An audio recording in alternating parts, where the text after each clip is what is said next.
Police officers are trained to confront danger, crime, and chaos. But sometimes, even the bravest among them encounter something they cannot explain. Across the United States, countless officers have reported real ghost sightings, apparitions, shadow figures, disembodied voices, and strange phenomena that defy logic and law. Tonight, we will explore 25 real ghost sightings reported by U.S. police officers, where the thin veil between life and death is pierced, and spirits refuse to rest. These are true accounts, where those sworn to protect and serve came face to face with the unexplained. In 2014, a Philadelphia police officer named Daniel Morales responded to what was supposed to be a routine disturbance call in the Old Kensington district, an area known for its narrow alleys, aging brick buildings, and long-forgotten industrial sites. The report mentioned strange noises coming from a sealed-off alleyway behind an old warehouse or place, rarely visited except by stray animals or vagrants. It was a cold autumn night, and the city streets were unusually quiet as Morales approached the location. He expected to find nothing more than a broken gate or perhaps a raccoon scavenging through trash bins. Instead, what he encountered would leave him questioning the boundaries between the living and the unknown. As Morales parked his patrol car and stepped into the dimly lit alley, the air felt unnaturally cold. His breath fogged instantly in the crisp air, and the streetlight behind him flickered erratically, casting uneven shadows on the cracked pavement.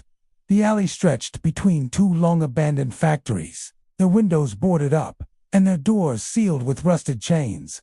The silence was thick, too heavy for the heart of the city.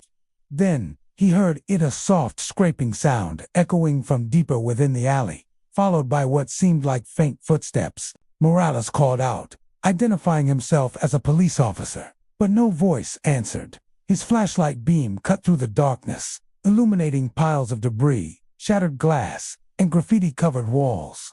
But in the far corner of the alley, just past an overturned metal barrel, something moved. It was not a person. Not exactly. He described it later as a tall, humanoid shadow that seemed to ripple against the brick wall. At first, Morales thought it was his flashlight catching a trick of light, but the figure detached itself from the wall and began moving across the alley, its form dark, fluid, and without discernible features. It glided rather than walked, its movement too smooth, too silent to belong to anything human. Morales felt an immediate chill spread through his chest, as though the air around him had been pulled away. His instincts screamed to retreat, but his training forced him to stay calm and observe. He raised his flashlight toward the shape, and the beam seemed to bend slightly as it touched it, dimming unnaturally.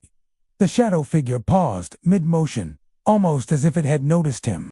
Morales described an overwhelming sense of dread, a pressure in his chest that made it difficult to breathe, and a cold sensation that crawled up his spine. For several seconds, he and the figure seemed to watch each other in a suspended silence that defied explanation.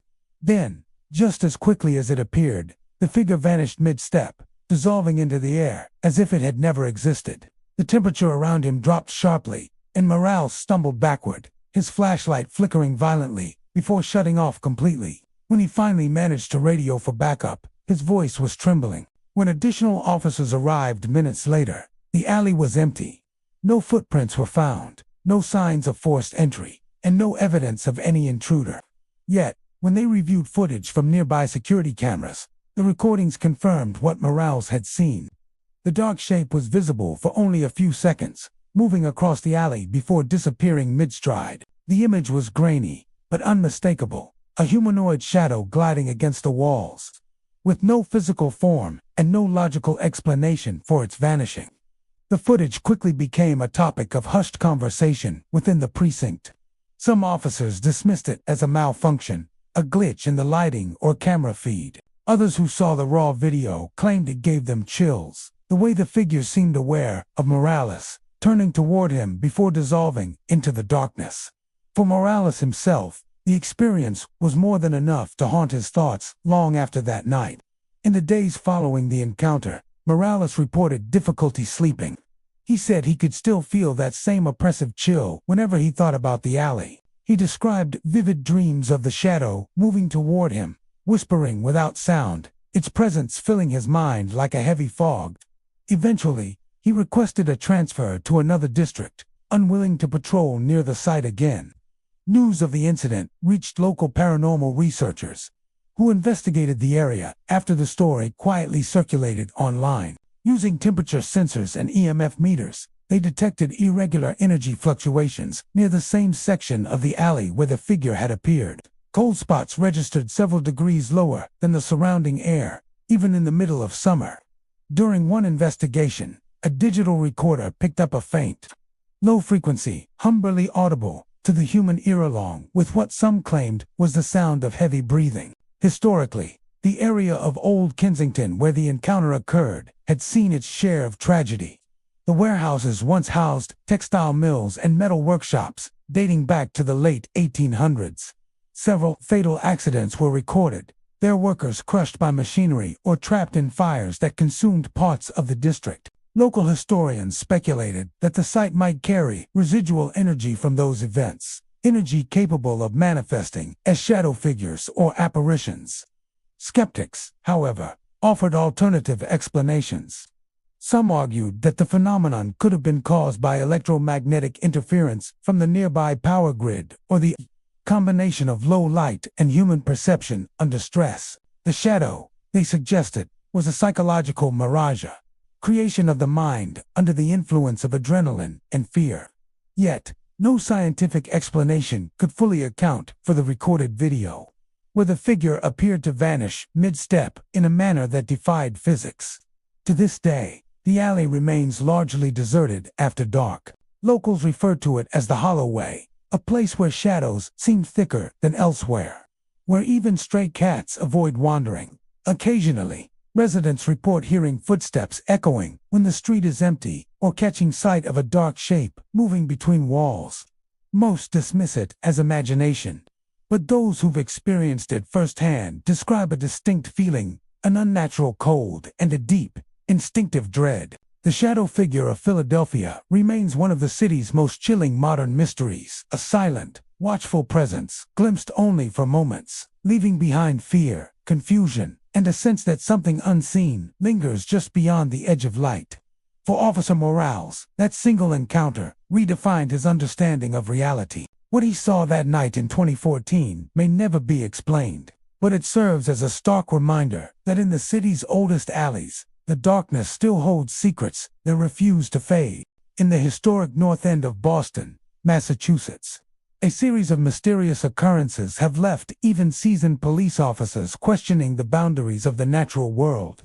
On a quiet night in late 2015, Officer James Connolly was patrolling a dimly lit alley behind a row of old brick buildings dating back to the 1800s. The area, largely deserted after dark, was known for its narrow passageways, uneven cobblestones, and remnants of Boston's colonial past.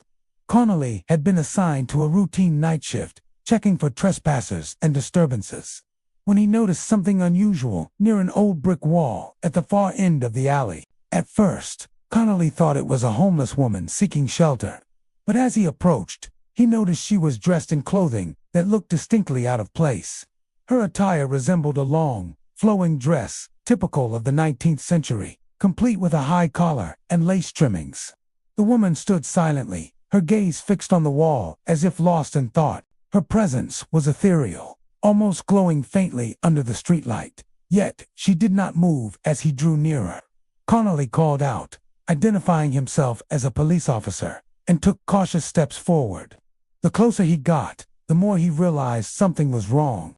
The air around her felt unnaturally cold, sending shivers down his spine, and an inexplicable heaviness pressed against his chest. Before he could reach her, she vanished, simply disappeared into thin air, leaving nothing behind except a faint chill that lingered in the alley. Connolly later described the experience as like walking into a dream, except you know you're awake, and it's terrifying. Over the following weeks, similar reports emerged from other officers assigned to the area. Several patrols walking the same alley during night shifts reported hearing soft crying and hushed whispers, though the alley appeared completely empty. Some officers claimed that the whispers seemed to repeat fragments of names or faint phrases, unintelligible yet unmistakably human in tone.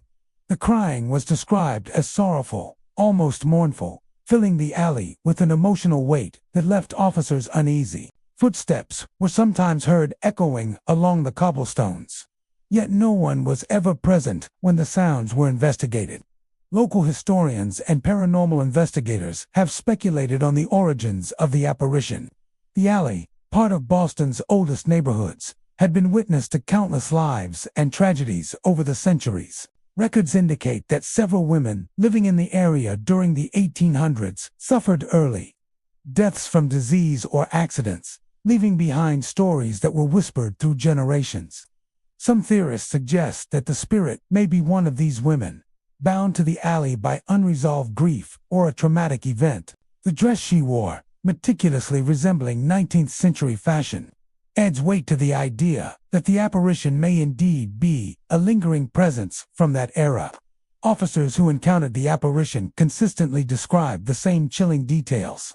The air grows colder, shadows deepen unnaturally, and a sense of being watched becomes overwhelming. Many report the uncanny sensation of time slowing, as though the presence of the spirit alters the very atmosphere around them.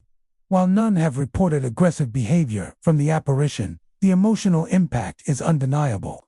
Even after the figure disappears, the lingering sadness and heavy air leave officers shaken, often prompting them to step away from the alley or request a transfer to avoid repeated encounters. Paranormal investigators visiting the site have detected cold spots in the locations where officers reported seeing the apparition.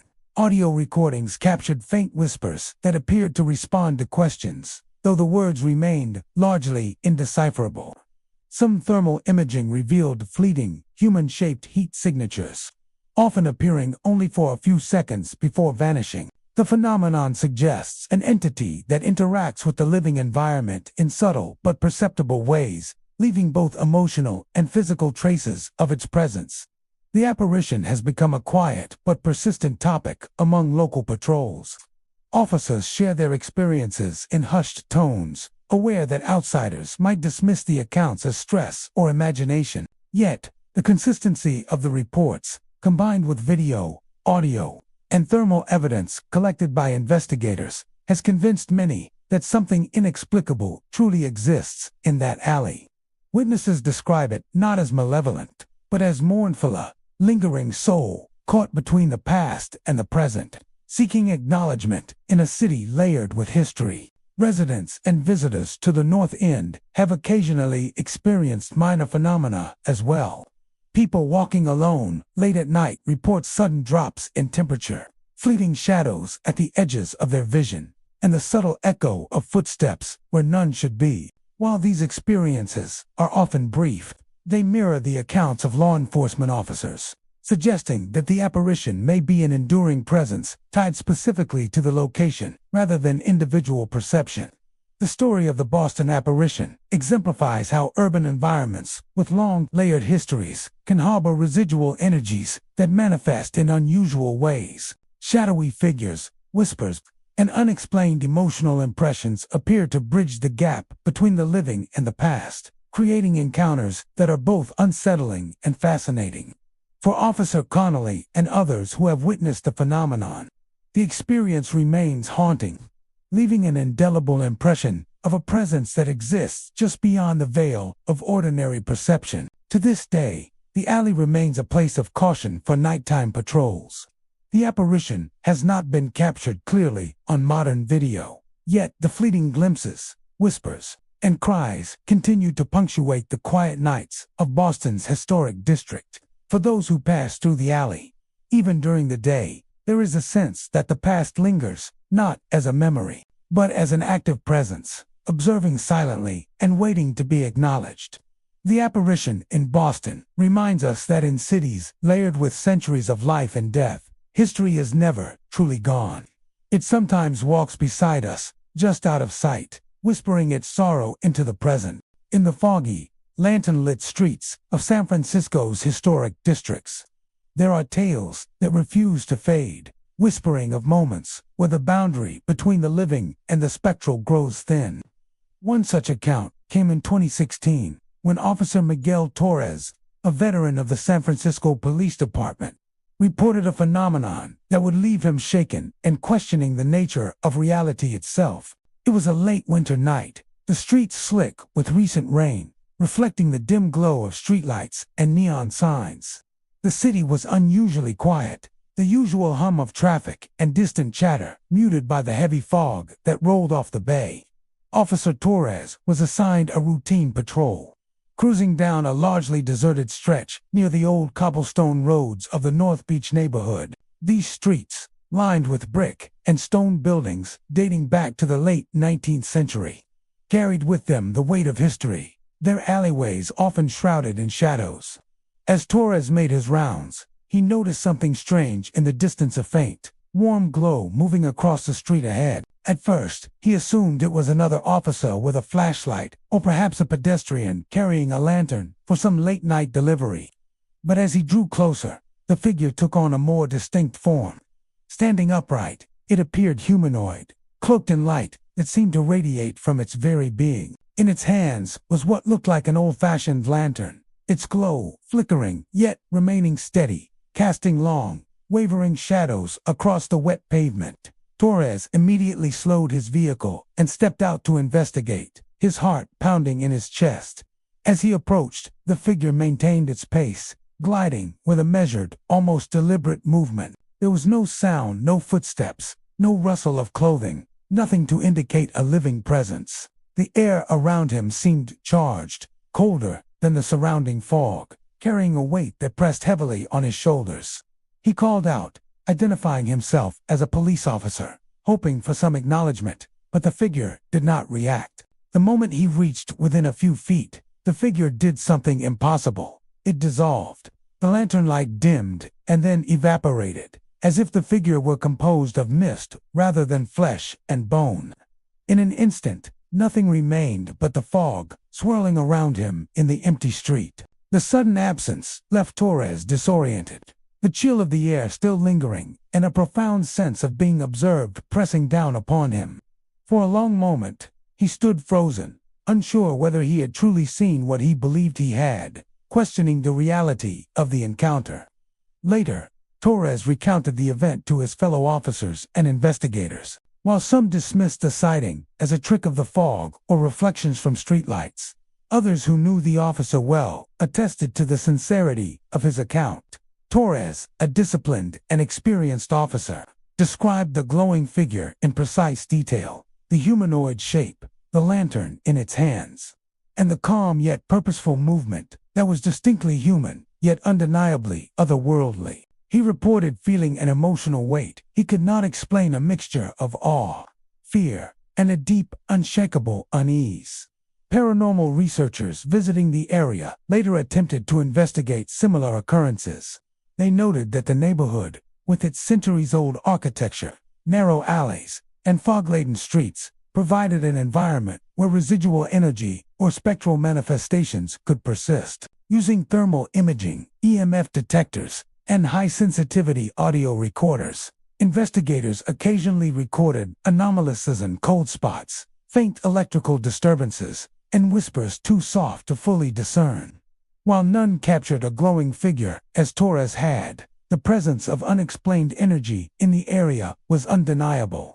Historical records shed some light on possible origins of the apparition. The area of North Beach had once been a bustling district of sailors, merchants, and dockworkers in the 1800s. Lanterns were commonly carried by night watchmen and patrol officers tasked with safeguarding the streets and harbor. Some researchers speculate that Torres's sighting may have been an echo of these past guardians, a spectral patrol continuing its rounds long after the living have gone. Others suggest it could be the manifestation of a lingering soul, tied to unfinished duties or unresolved events from that era. Torres's encounter also highlighted the human response to inexplicable phenomena. In the weeks following the sighting, he reported vivid dreams of foggy streets, of lantern light gliding silently ahead of him, and of a watchful presence that seemed aware of his every movement. The experience left him more contemplative, cautious, and respectful of the history embedded in the city's streets. For Torres, The glowing figure was a reminder that some places carry memories so strong they may imprint themselves upon the living world, visible to those sensitive enough, or perhaps fortunate enough, to witness them. To this day, the story of the ghostly patrol in San Francisco circulates quietly among officers, historians, and residents who walk the foggy streets at night. Many have reported feeling an inexplicable chill, the sense of being watched, or glimpsing a light that seems out of place in the darkness. Though fleeting, these moments echo the encounter Torres described, a testament to the possibility that the past is never truly gone. It lingers, watching, gliding through streets, sometimes revealing itself to the observant few. The apparition in San Francisco remains an enduring mystery, a glowing figure, moving with purpose, holding a lantern that illuminates the night, yet disappears in an instant. It is a haunting reminder that cities carry their histories not only in bricks and cobblestones, but in the unseen layers of energy left behind by those who walked them long ago. For Officer Torres, and those who hear his story, the event stands as a chilling and humbling encounter with the unknown, where the fog of the present mingles with the ghosts of the past, and the line between reality and the spectral is forever blurred. In the heart of New Orleans, Louisiana, a city steeped in history, mystery, and countless tales of the supernatural, one encounter has become the subject of hushed conversations among local officers and paranormal enthusiasts alike. In 2017, Officer Marcus LeBlanc, a veteran of the New Orleans Police Department, reported a chilling sighting that blurred the lines between past and present, leaving him shaken and questioning his understanding of reality. It was a damp spring evening, the air thick with humidity and fog that rolled off the Mississippi River and settled over the French Quarter. The narrow streets, lined with centuries-old brick buildings, wrought-iron balconies, and gas lamps, had an eerie quality that seemed amplified in the low visibility. Officer LeBlanc was on a routine patrol, monitoring traffic and ensuring the safety of late-night revelers leaving restaurants and bars. The streets were mostly empty, save for a few scattered pedestrians, and the fog muted the usual bustle of the city. As he turned a corner near an old square, long associated with Civil War history, LeBlanc noticed movement in the fog. At first, he thought it might be a pedestrian or a street performer. But as he drew closer, the figure took on a distinctly unnatural presence. Emerging from the mist was a tall, ghostly figure, dressed in a uniform reminiscent of Civil War soldiers. The details of the attire were striking: a long, dark coat, brass buttons glinting faintly in the dim streetlight, and a hat that shadowed the figure's face. Despite the thick fog, LeBlanc could make out the outline clearly, and the figure appeared to be moving with purpose, yet without sound or weight. Before he could react, the officer reported hearing sounds that seemed impossibly real: distant gunfire, muffled shouting, and the rumble of cavalry boots on cobblestone. The noises were convincing enough to send an immediate rush of adrenaline through his body. He called out, identifying himself as a police officer, but the streets remained empty, and the ghostly sounds persisted, echoing off brick walls as though caught between time and space. LeBlanc described the experience as disorienting.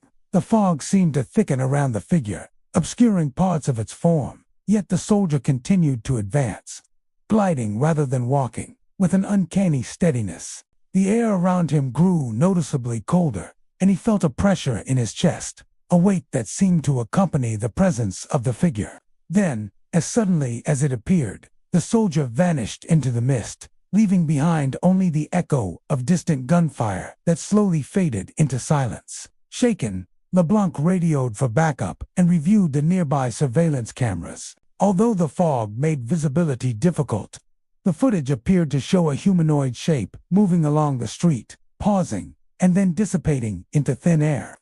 No person, vehicle, or object accounted for the movements, and the sounds recorded on his body camera and patrol car audio did not correlate with any environmental source.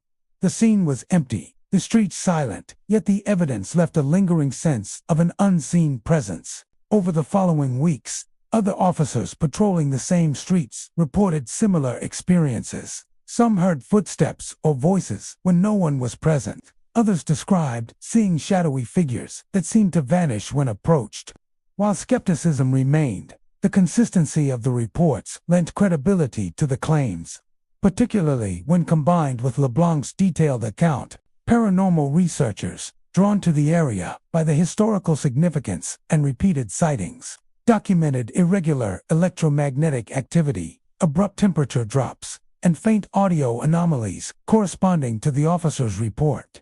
Historical research into the area provided a chilling context. During the Civil War, New Orleans was a site of strategic importance, occupied by Union forces while Confederate sympathizers still lived within the city. The streets where LeBlanc encountered the figure were once battlegrounds and thoroughfares for troops.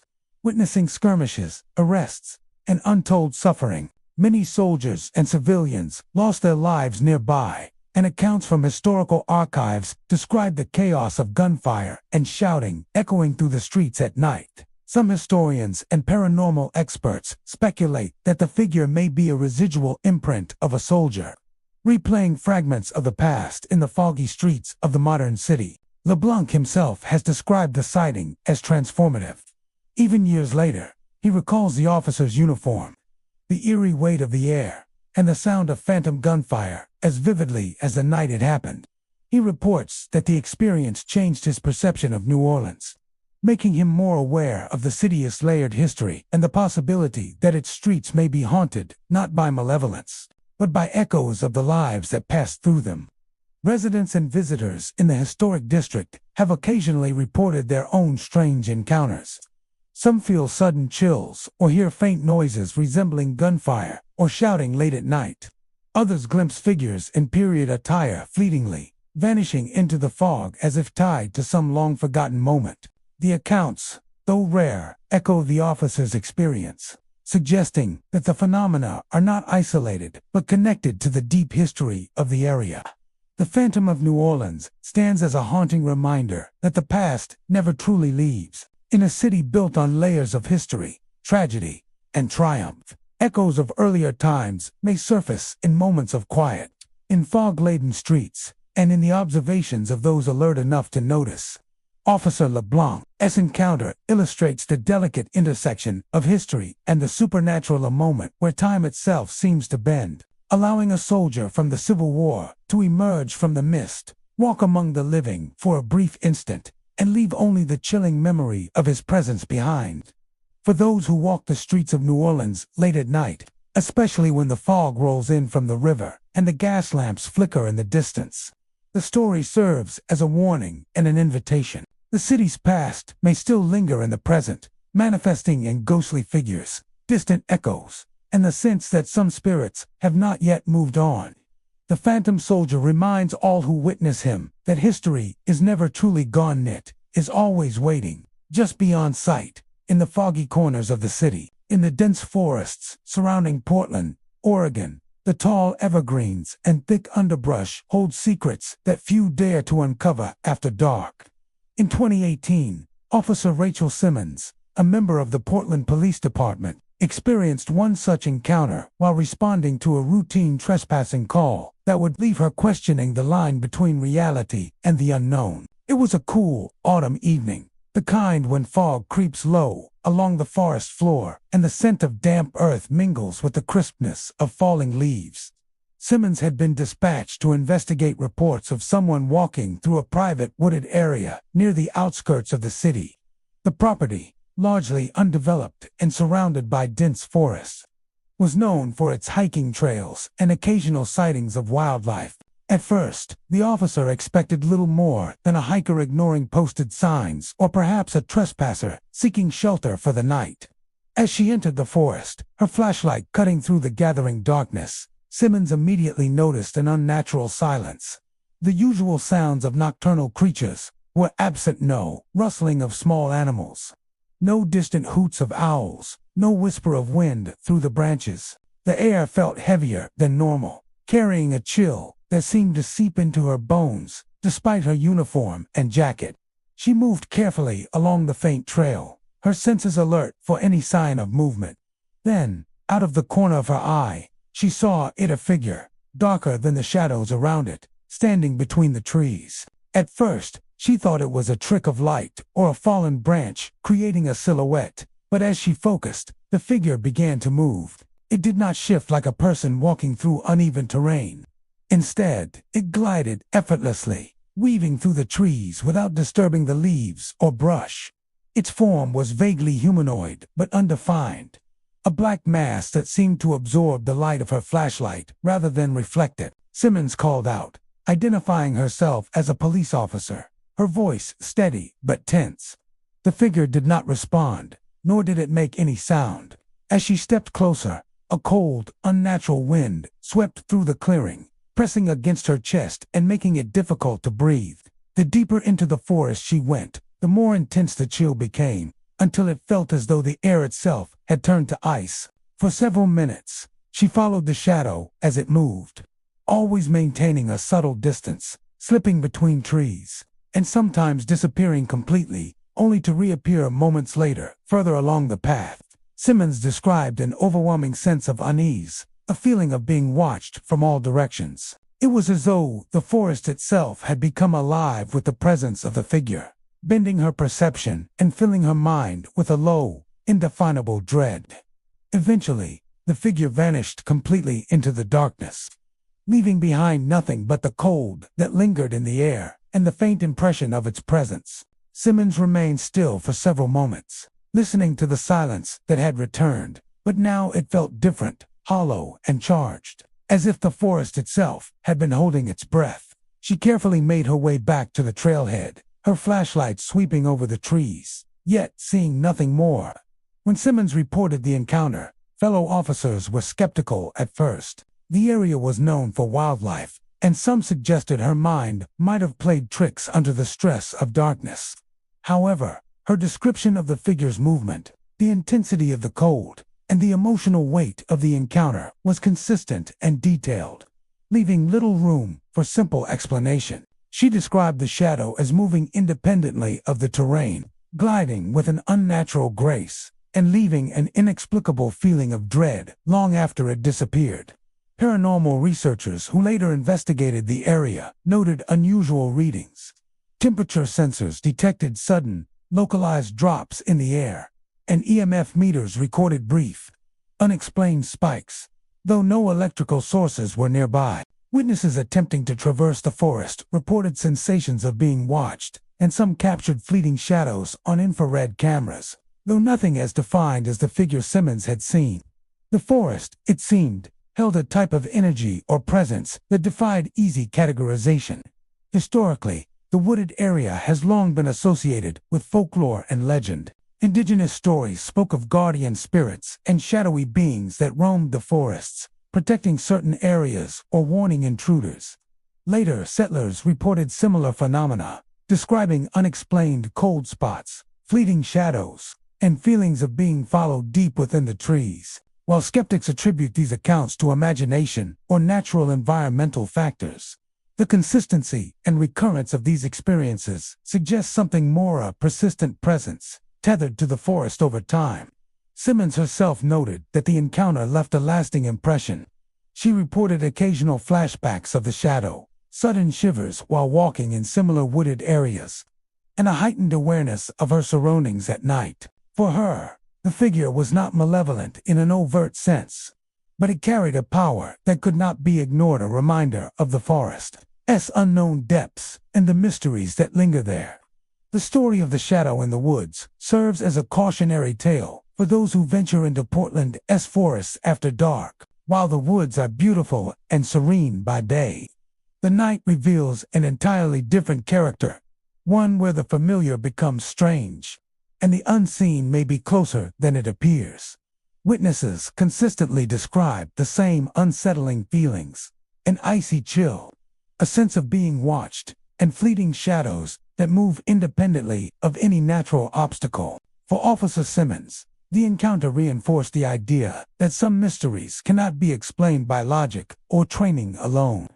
The shadow that night moved through the forest as though it belonged there, completely untethered from the natural laws of the physical world.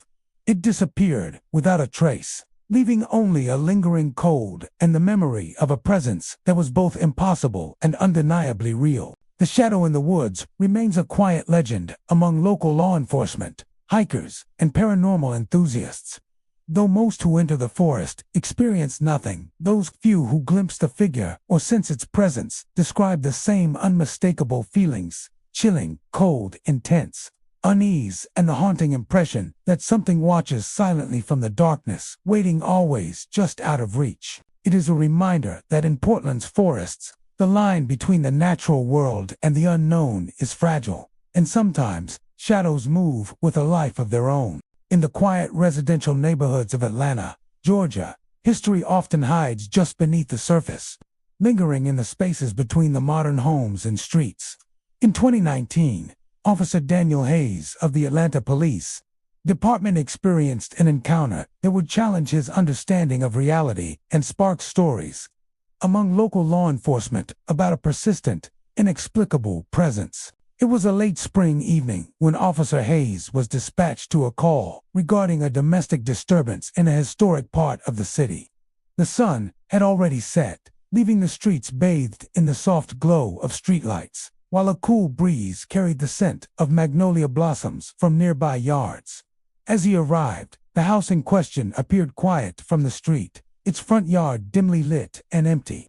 He began surveying the area, his flashlight cutting through the shadows that stretched across the neatly trimmed lawns. Then, out of the corner of his eye, Hayes noticed a figure moving across the yard. At first, he thought it might be a resident stepping outside to smoke or check on the commotion. However, as his eyes focused, he realized the figure was a woman, dressed in clothing entirely out of place for the modern neighborhood. She wore a long, flowing Victorian dress, complete with lace detailing and a fitted bodice. The air around her seemed to shimmer faintly, and the figure moved with a grace that was almost unnatural, gliding rather than walking across the grass. Hayes called out, announcing his presence as a police officer, and took several careful steps toward her. The woman did not react, nor did she acknowledge him in any way. As he neared, a strange sensation overcame him. The air grew colder, and a weight pressed against his chest, as though the very atmosphere of the yard had shifted. Suddenly, the figure dissolved into thin air, leaving nothing behind except the faint impression of her presence and the lingering chill that seeped into his uniform. The encounter left Hayes both startled and unsettled. He radioed the precinct to report the unusual sighting, expecting skepticism, yet the response he received was unexpected. Several fellow officers recounted similar experiences in the same area over the years. One officer recalled seeing a woman in period clothing walking along a back alley late at night, vanishing when approached. Another described the feeling of being watched while patrolling the street, accompanied by sudden cold drafts and faint whispers with no discernible source. The stories, spanning decades, painted a picture of a recurring phenomenon, one that defied ordinary explanation. Investigators and local historians began piecing together the history of the neighborhood. The area, originally developed in the late 19th century, had once been home to prominent families, their grand Victorian homes lining streets that have since been replaced or modernized. Archives revealed that several women had lived in the homes that once occupied the yards and streets now patrolled by officers.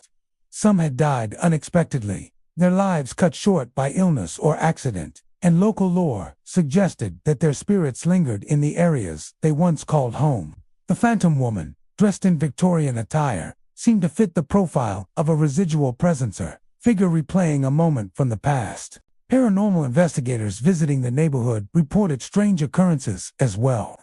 Temperature readings frequently dropped sharply in certain yards and alleys, and electromagnetic field detectors recorded unexplained fluctuations. Audio recordings captured soft, unintelligible whispers, sometimes repeating fragments of names or phrases. Thermal imaging occasionally revealed human-shaped heat signatures, appearing for only a few seconds before vanishing entirely. While none of these investigations offered definitive proof of the apparition, they supported the accounts of law enforcement officers who had witnessed the phenomenon firsthand. The phantom woman appears to be neither aggressive nor malevolent, yet her presence is undeniably powerful. Officers describe a heavy emotional weight accompanying her sightings, a sense of sorrow or longing that permeates the air. For Officer Hayes, The encounter left an impression that lingered long after the night ended. Even in areas nearby, he reported sudden chills and a heightened awareness of shadows and movements at the edges of his vision. The experience forced him to consider the possibility that the past does not simply vanish, but may exist layered alongside the present, occasionally intersecting with the world of the living. Residents in the area have also reported subtle encounters, glimpses of a woman in period clothing from upstairs windows, fleeting figures seen at the edge of gardens, and cold drafts in rooms with no apparent source. Many dismiss these events as imagination, or the result of old homes with drafts and creaky floors. Yet the consistency and similarity of reports from both civilians and trained officers suggests something more. Presence tied not only to a location, but to its history. The story of the Phantom Woman in Atlanta has become a quiet legend within the precinct. Officers share their experiences in hushed conversations, aware that outsiders might scoff at the idea of a Victorian-era figure gliding through modern neighborhoods. Still, the recurrence of the sightings, coupled with corroborating accounts from multiple officers over several years, gives weight to the possibility that this is a lingering spirit, a fragment of history manifesting in the present. For those who walk the streets of Atlanta's older neighborhoods at night, the tale serves both as a warning and a curiosity. The Phantom Woman is said to appear in yards, alleys, and near old foundations, always vanishing when approached, leaving only a lingering chill and the sense of a presence just beyond the ordinary world.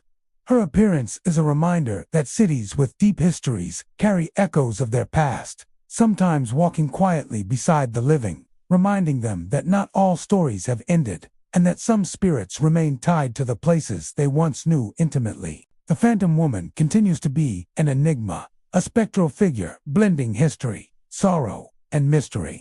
For Officer Hayes and others who have witnessed her, she is a haunting yet silent presence, moving between worlds, a reminder that the past is never truly gone. It waits in the shadows, gliding along familiar paths. And sometimes, if one is vigilant enough, it can be seen just for a moment before vanishing into the night. On a cold autumn night in Minneapolis, Minnesota, the city's skyline glimmered faintly against the dark waters of the Mississippi River, reflecting the quiet hum of streetlights and distant traffic. Bridges spanning the river were usually bustling with commuters, joggers, and cyclists, but this particular evening was unusually quiet, with only the occasional car passing by. It was on one such bridge that Officer Samuel Reeves of the Minneapolis Police Department experienced a sighting that would leave him unsettled and perplexed, one that has since become a whispered legend among local officers. Reeves had been assigned to a routine patrol, monitoring traffic and keeping an eye on known trouble spots along the riverfront. The night was crisp, and the air carried the faint scent of damp leaves and river mist. As he drove slowly across the bridge, he noticed something unusual near the railing. Solitary figure leaning over, staring down at the dark waters below. At first, he assumed it was a pedestrian contemplating the river, perhaps someone lost in thought or intoxicated. As Reeves parked his vehicle and approached the figure on foot, a sense of unease began to creep over him. There was an unnatural stillness to the scene. The figure, though humanoid in shape, did not respond to his presence or to his calls of "Hello, are you all right?" The air around him grew inexplicably colder, a chill that seemed to seep through his uniform and settle deep in his bones. Reeves stepped closer, the echo of his boots bouncing off the steel and concrete. But when he reached the railing, the figure was gone. The space where it had leaned moments before was completely empty, as if it had never existed at all. Perplexed, Reeves inspected the bridge, scanning the surrounding area for any sign of the individual. There were no footprints, no discarded belongings, nothing to suggest that a person had been there at all. His mind raced through possible explanations. Was it a prank, a hallucination brought on by fatigue, or simply his imagination? Yet the vividness of the figure, its posture, the eerie stillness, and the sudden cold all suggested that what he had seen was far more than a trick of the mind. The following morning, the incident was reported to the precinct, and security footage from the bridge cameras was reviewed. What the officers discovered was startling. a faint, translucent silhouette leaning over the railing, its outline barely visible against a dimly lit background. The figure appeared to linger for several seconds before fading entirely, leaving the bridge empty once again. For Reeves and other officers reviewing the footage, the image confirmed what he had experienced firsthand. Something beyond the ordinary had been present on that bridge that night. Historical research into the bridge and its surroundings revealed a potential origin for the apparition. The location had long been associated with tragic events, including accidents, suicides, and drownings over the decades. Old newspaper archives recounted several incidents of individuals lost to the river, some in despair, others in accidents caused by the treacherous currents. Locals occasionally spoke of strange shadows seen on the bridge, whispers carried by the wind, and fleeting glimpses of figures appearing and disappearing near the railing. These accounts, though often dismissed as folklore, seemed to align eerily with Reeves's experience. Paranormal investigators who examined the bridge later noted unusual activity in the area. EMF detectors recorded spikes near the railing at times when no electrical sources were nearby. Temperature readings fluctuated dramatically, with sudden drops in areas corresponding to where the figure was seen. Infrared cameras captured transient shapes and shadows that did not correspond with passing cars or pedestrians. Audio recordings occasionally contained low, indistinct murmurs, as though voices were carried by the wind but were not entirely natural. While these anomalies did not provide conclusive proof, they reinforced the notion that something unexplained was occurring in the area. For Officer Reeves, the encounter left a lasting impact. He described the figure as neither threatening nor aggressive, but the presence had been intense, accompanied by a profound sense of sadness and longing. He reported feeling watched for days afterward, an awareness that lingered even in unrelated locations.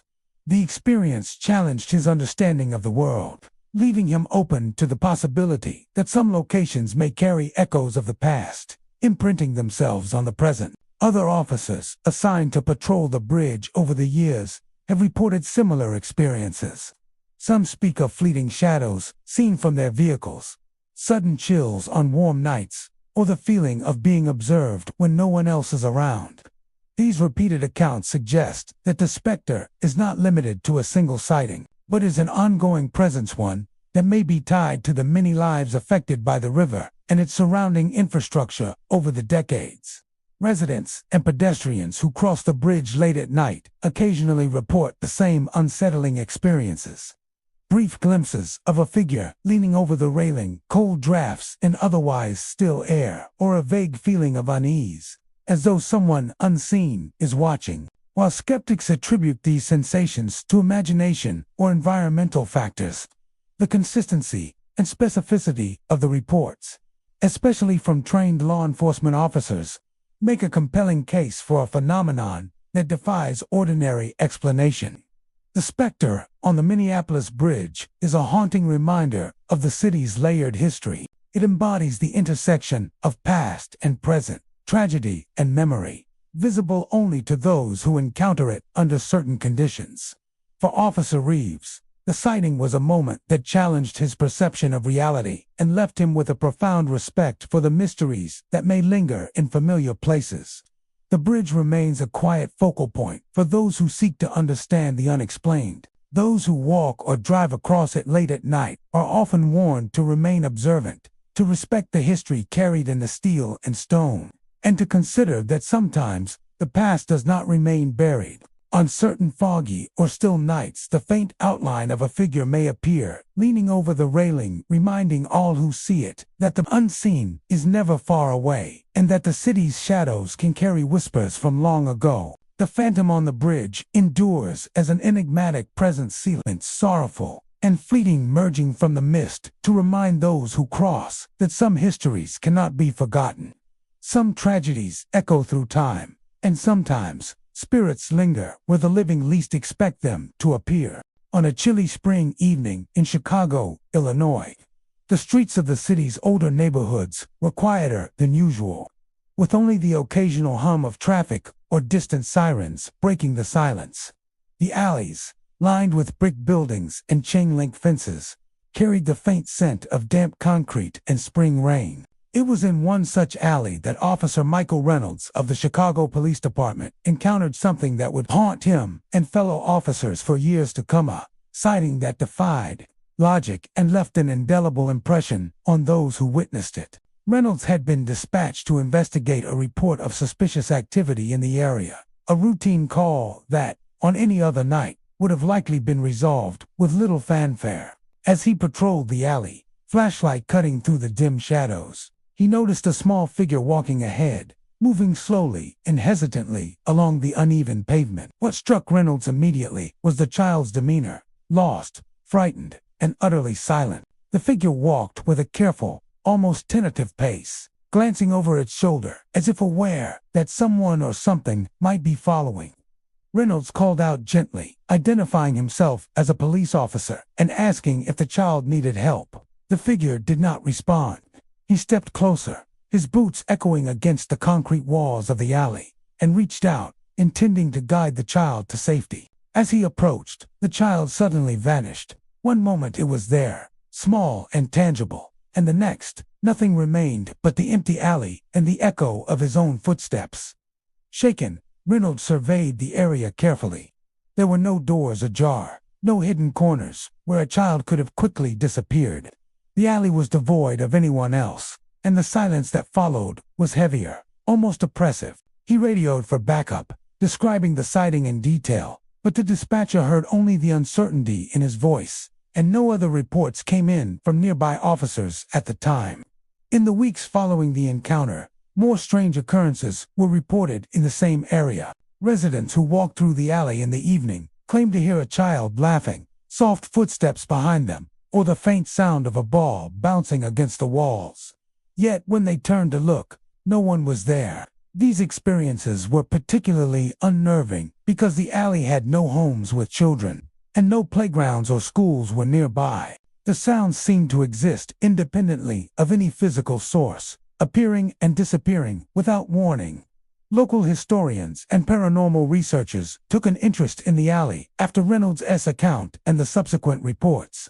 The area had a long and complicated history, with old buildings dating back to the late 19th century. Historical records revealed that the alley had been the site of a tragic accident decades earlier. A young child had died in a fall from a nearby fire escape, a story largely forgotten over time. Residents and researchers speculated that the child's spirit might be lingering, replaying moments of fear or confusion from that night, caught between the past and the present. Paranormal investigations of the alley revealed several unusual phenomena. Temperature readings would drop suddenly, without explanation, and EMF meters registered spikes in the middle of the empty space. Audio devices sometimes recorded faint, indistinct laughter, mirroring the reports of nearby witnesses. Though none of these findings provided conclusive evidence, they mirrored Reynolds' initial sighting, suggesting that the alley may be a hotspot for paranormal activity. For Officer Reynolds, the experience was transformative. He reported feeling a lingering sense of unease whenever he patrolled areas near the alley, a heightened awareness of shadows and sounds at the edge of his perception. The encounter challenged his understanding of what could be considered real, leaving him open to the possibility that some events might exist outside the bounds of conventional explanation. He remained respectful of the phenomenon, never attempting to provoke or confront it, understanding that the presence was not malevolent, but persistent. The laughter is often described as light and innocent, yet haunting against the backdrop of the empty alley. These experiences suggest that the figure is not threatening, but trapped in a state of uncertainty or confusion, possibly reliving moments from the tragic past. The presence has been reported consistently enough to warrant caution for those who walk through the alley at night. Though most never see the child directly, the story of the phantom child has become a quiet legend among local law enforcement, residents, and paranormal enthusiasts. Officers assigned to the area share accounts in hushed tones, recounting the eerie sounds and fleeting glimpses, aware that the phenomenon is both real and inexplicable. It serves as a reminder that the city's history is layered and complex, and that some tragedies leave more than memories, they leave echoes that linger. visible only to those who are attentive enough to witness them. The phantom child of Chicago remains a haunting presence, a figure caught between worlds, walking silently through an alley that has long since forgotten its past. For those who encounter it, the experience is brief, unsettling, and unforgettably reminder that some spirits are tied not to malice, but to moments of fear, confusion, and loss that refuse to fade with time. The laughter, the footsteps, and the fleeting image of a small, lost child continue to appear. A spectral witness to a tragedy that has imprinted itself on the city and on those who patrol it late at night. In the heart of downtown Denver, Colorado, the courthouse stands as a symbol of law, order, and history. Its grand architecture, marble staircases, and ornate wood-paneled courtrooms reflect decades of trials, judgments, and stories of human conflict. It was within one of these historic courtrooms that Officer James Callahan of the Denver Police Department experienced an encounter that would leave him shaken and questioning the nature of reality itself, a sighting that would later become a chilling tale among city law enforcement. It was a quiet evening in early autumn when Officer Callahan was assigned to a routine security patrol of government buildings. The courthouse, usually bustling with lawyers, clerks, and the occasional late-night visitor, was empty, its echoing hallways illuminated only by the soft glow of overhead lights. As he made his way through the building, the silence was profound, the only sounds coming from his own footsteps against the polished floors. Upon reaching the main courtroom, Callahan noticed movement near the judge's bench. At first, he assumed someone had entered unnoticed, perhaps a janitor or a legal clerk working late. However, as he focused, the figure became clearer. Man dressed in traditional judicial robes, standing behind the bench as though preparing for a case. His hair was neatly styled, and his posture carried the authority and gravity one would expect of a presiding judge. The sight was remarkable, but what struck Callahan as impossible was that the courtroom was officially closed and entirely empty. Callahan cautiously approached, calling out to identify himself and ensure the figure knew he was a police officer. There was no response. The figure remained still for a moment, then, as Callahan stepped closer, vanished before his eyes. The air in the courtroom suddenly felt colder, the kind of chill that seeps into the bones rather than brushing the skin. Moments later, papers that had been neatly stacked on desks scattered across the floor, and the doors slammed with a force that echoed through the empty chamber. There was no wind, no other person in the room, and yet the activity was undeniable. Shaken, Callahan surveyed the courtroom carefully. The benches and desks were intact, the windows closed, and no other disturbances could explain the movement of the papers or the sudden slamming of doors. He called for backup, describing the incident as precisely and calmly as possible, though the officers listening on the radio were skeptical at first. Yet Callahan's demeanor conveyed a seriousness and unease that demanded attention. In the days following, the incident was corroborated by security camera footage, though the recordings were eerie and puzzling. The cameras captured subtle flickers of movement near the judge's bench, shadowy forms that seemed to materialize and vanish without explanation. Papers lifted and tumbled across desks as though caught in an invisible wind, and doors opened and closed on their own. While no clear figure could be captured in full detail, the silhouette recorded on video resembled a man in judicial robes, moving with a deliberate, purposeful gait. Historical research into the courthouse revealed a potential explanation for the apparition.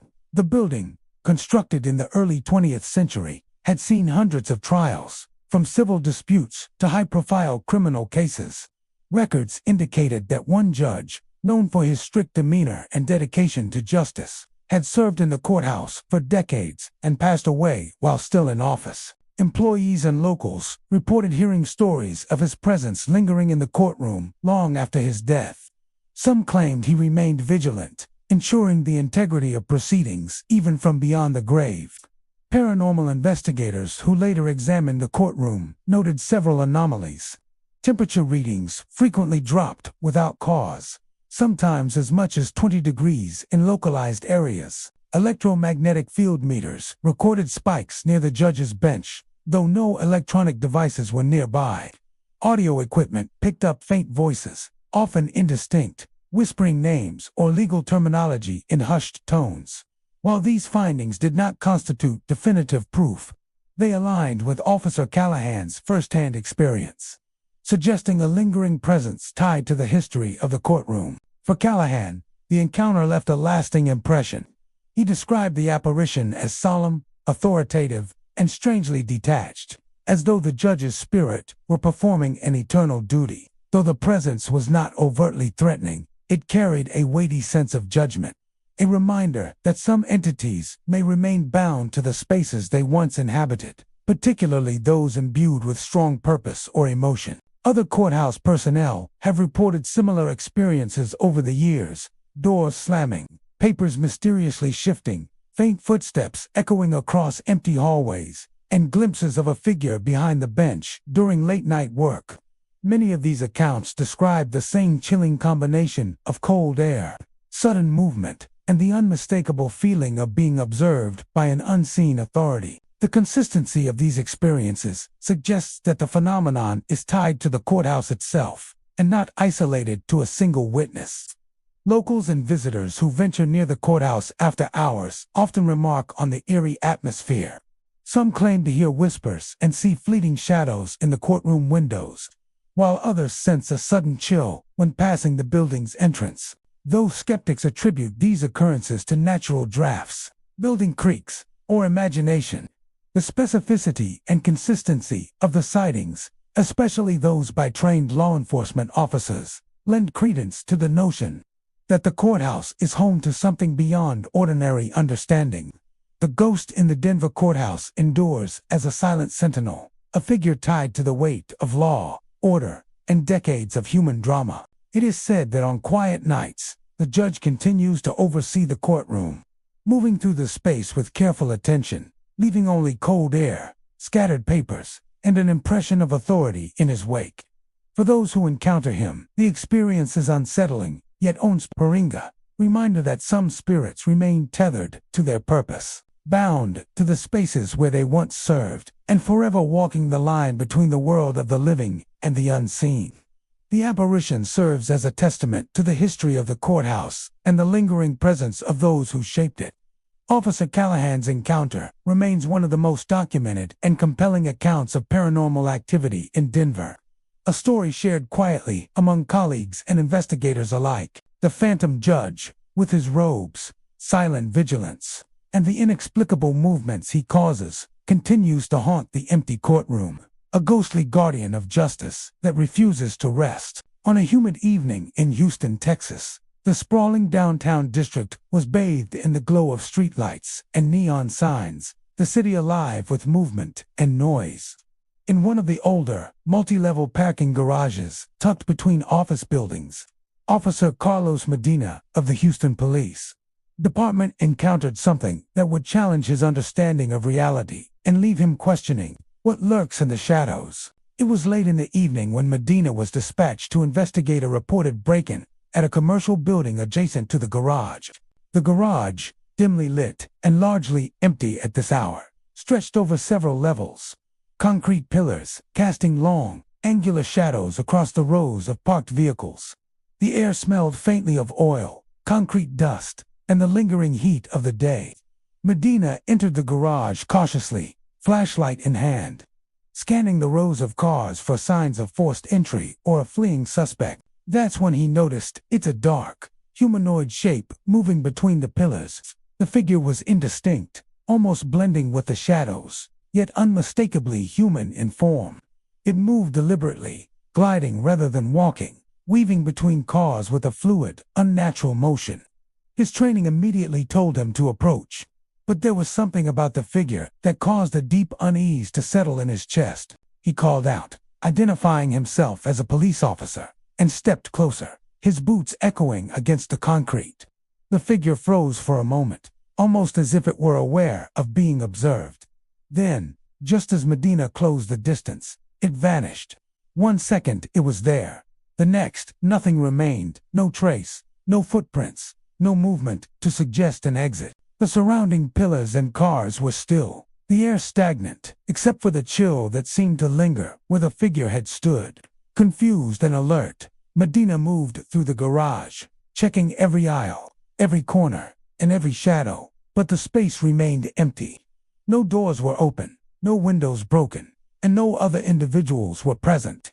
The feeling of being watched, however, did not dissipate. A subtle, almost imperceptible pressure seemed to press against him from all directions, the shadows themselves feeling heavier than usual. The following day, security footage from the garage cameras was reviewed. What investigators saw was chilling. A faint, shadowy silhouette slipping smoothly between pillars, moving past parked cars, and disappearing entirely into thin air. The figure did not correspond to any human being in the building or the surrounding area, nor could its movement be attributed to lighting, camera glitches, or passing vehicles. Even experts in video analysis were unable to account for the apparition. Historical research into the garage and surrounding area offered little explanation, though some clues emerged. The site had once been part of an older industrial district with warehouses and factories dating back to the early 20th century. Urban legends spoke of accidents, sudden deaths, and unexplained disappearances in the area's stories, long forgotten by most residents but whispered among local historians. Some speculated that the shadowy figure might be a residual presence, a lingering echo of someone who had walked those floors decades earlier, now repeating their movements in a way that intersected with the present. Paranormal investigators later examined the garage at night. They noted sudden drops in temperature in specific areas between the pillars, unexplained electromagnetic spikes, and the sensation of being observed despite the absence of other people. Infrared cameras occasionally detected faint humanoid heat signatures, appearing for only moments before fading entirely. Audio equipment recorded faint whispers and the sound of footsteps echoing across empty concrete, even though no one was present. Though these findings did not constitute proof, they aligned eerily with Officer Medina's account, suggesting that something beyond conventional explanation was at work. For Medina, the encounter left a lasting impression. He described the figure as silent, quick, and otherworldly, not threatening in an aggressive way, but unsettling in its very existence. The shadow seemed to observe him as much as he observed it, a presence that defied understanding, yet seemed tied to the physical space of the garage. Following the event, he reported feeling uneasy whenever entering similar dark, multi-level structures, aware that the shadows could conceal more than the absence of light. Other officers who patrol the area at night have reported similar experiences: fleeting shadows darting between pillars, brief glimpses of indistinct figures, and an uneasy sensation of being followed or watched. Civilians have occasionally described hearing footsteps echoing across empty floors or seeing a dark shape moving between cars, vanishing the moment they attempt to focus on it. These consistent accounts suggest that the shadow is not limited to a single sighting, but is an ongoing presence in the garage. The story of the shadow in the Houston parking garage serves as a chilling reminder of how ordinary urban spaces can harbor unexplained phenomena. The figure is fleeting, almost intangible, yet its presence is unmistakable to those who encounter it. Witnesses describe the sensation as eerie rather than threatening, a quiet reminder that some echoes of the past or entities from beyond may linger in spaces where human activity is minimal and shadows dominate. The apparition continues to be observed sporadically, slipping silently between concrete pillars, weaving around parked cars, and disappearing into thin air. For Officer Medina and those who patrol the garage, it is a silent, haunting reminder that not all mysteries are visible in full, that some presences exist in the periphery of vision, and that even the most mundane structures can conceal inexplicable phenomena. The shadow in the Houston parking garage remains an enigma, elusive figure that defies explanation, a dark silhouette that moves unseen, and a reminder that the ordinary world may hide extraordinary secrets. Those who encounter it are left with the memory of its silent, fluid movements, the inexplicable chill in the air, and the unsettling knowledge that sometimes the shadows themselves are alive with the unknown. On a quiet, fog-laden night in Baltimore, Maryland, the city streets were shrouded in an almost eerie stillness. Streetlights cast long reflections on wet pavement, and the faint echo of distant traffic reverberated through the empty alleyways and side streets. Officer Daniel Harper of the Baltimore Police Department was conducting a routine late-night patrol in one of the older neighborhoods near the Inner Harbor, a district known for its narrow lanes and historic brick buildings. What he witnessed that night would defy explanation and become one of the most talked-about paranormal encounters among local law enforcement. Harper had just finished a round of foot patrols near the waterfront when he noticed a familiar figure walking in the distance.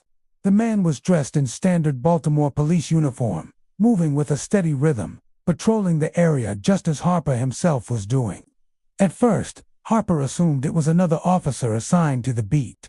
It was not uncommon for multiple officers to patrol overlapping areas, especially during late-night hours. He called out a friendly greeting, "Evening, Sergeant," expecting a reply, but the figure neither acknowledged him nor altered his pace. Intrigued, Harper quickened his own steps to catch up. As he approached, the figure seemed to glide across the street rather than walk, moving fluidly and almost silently. The uniformed officer appeared tangible from a distance, but as Harper drew nearer, the figure began to fade slightly, the edges becoming blurred and translucent. Harper stopped abruptly, heart pounding, unsure of what he was seeing. When he reached the exact location where the figure had been, the street was completely empty. There was no sign of a person, no footprints, and no evidence that anyone had been there at all. Shaken but rational, Harper radioed the precinct to check if any other officers were on the beat nearby.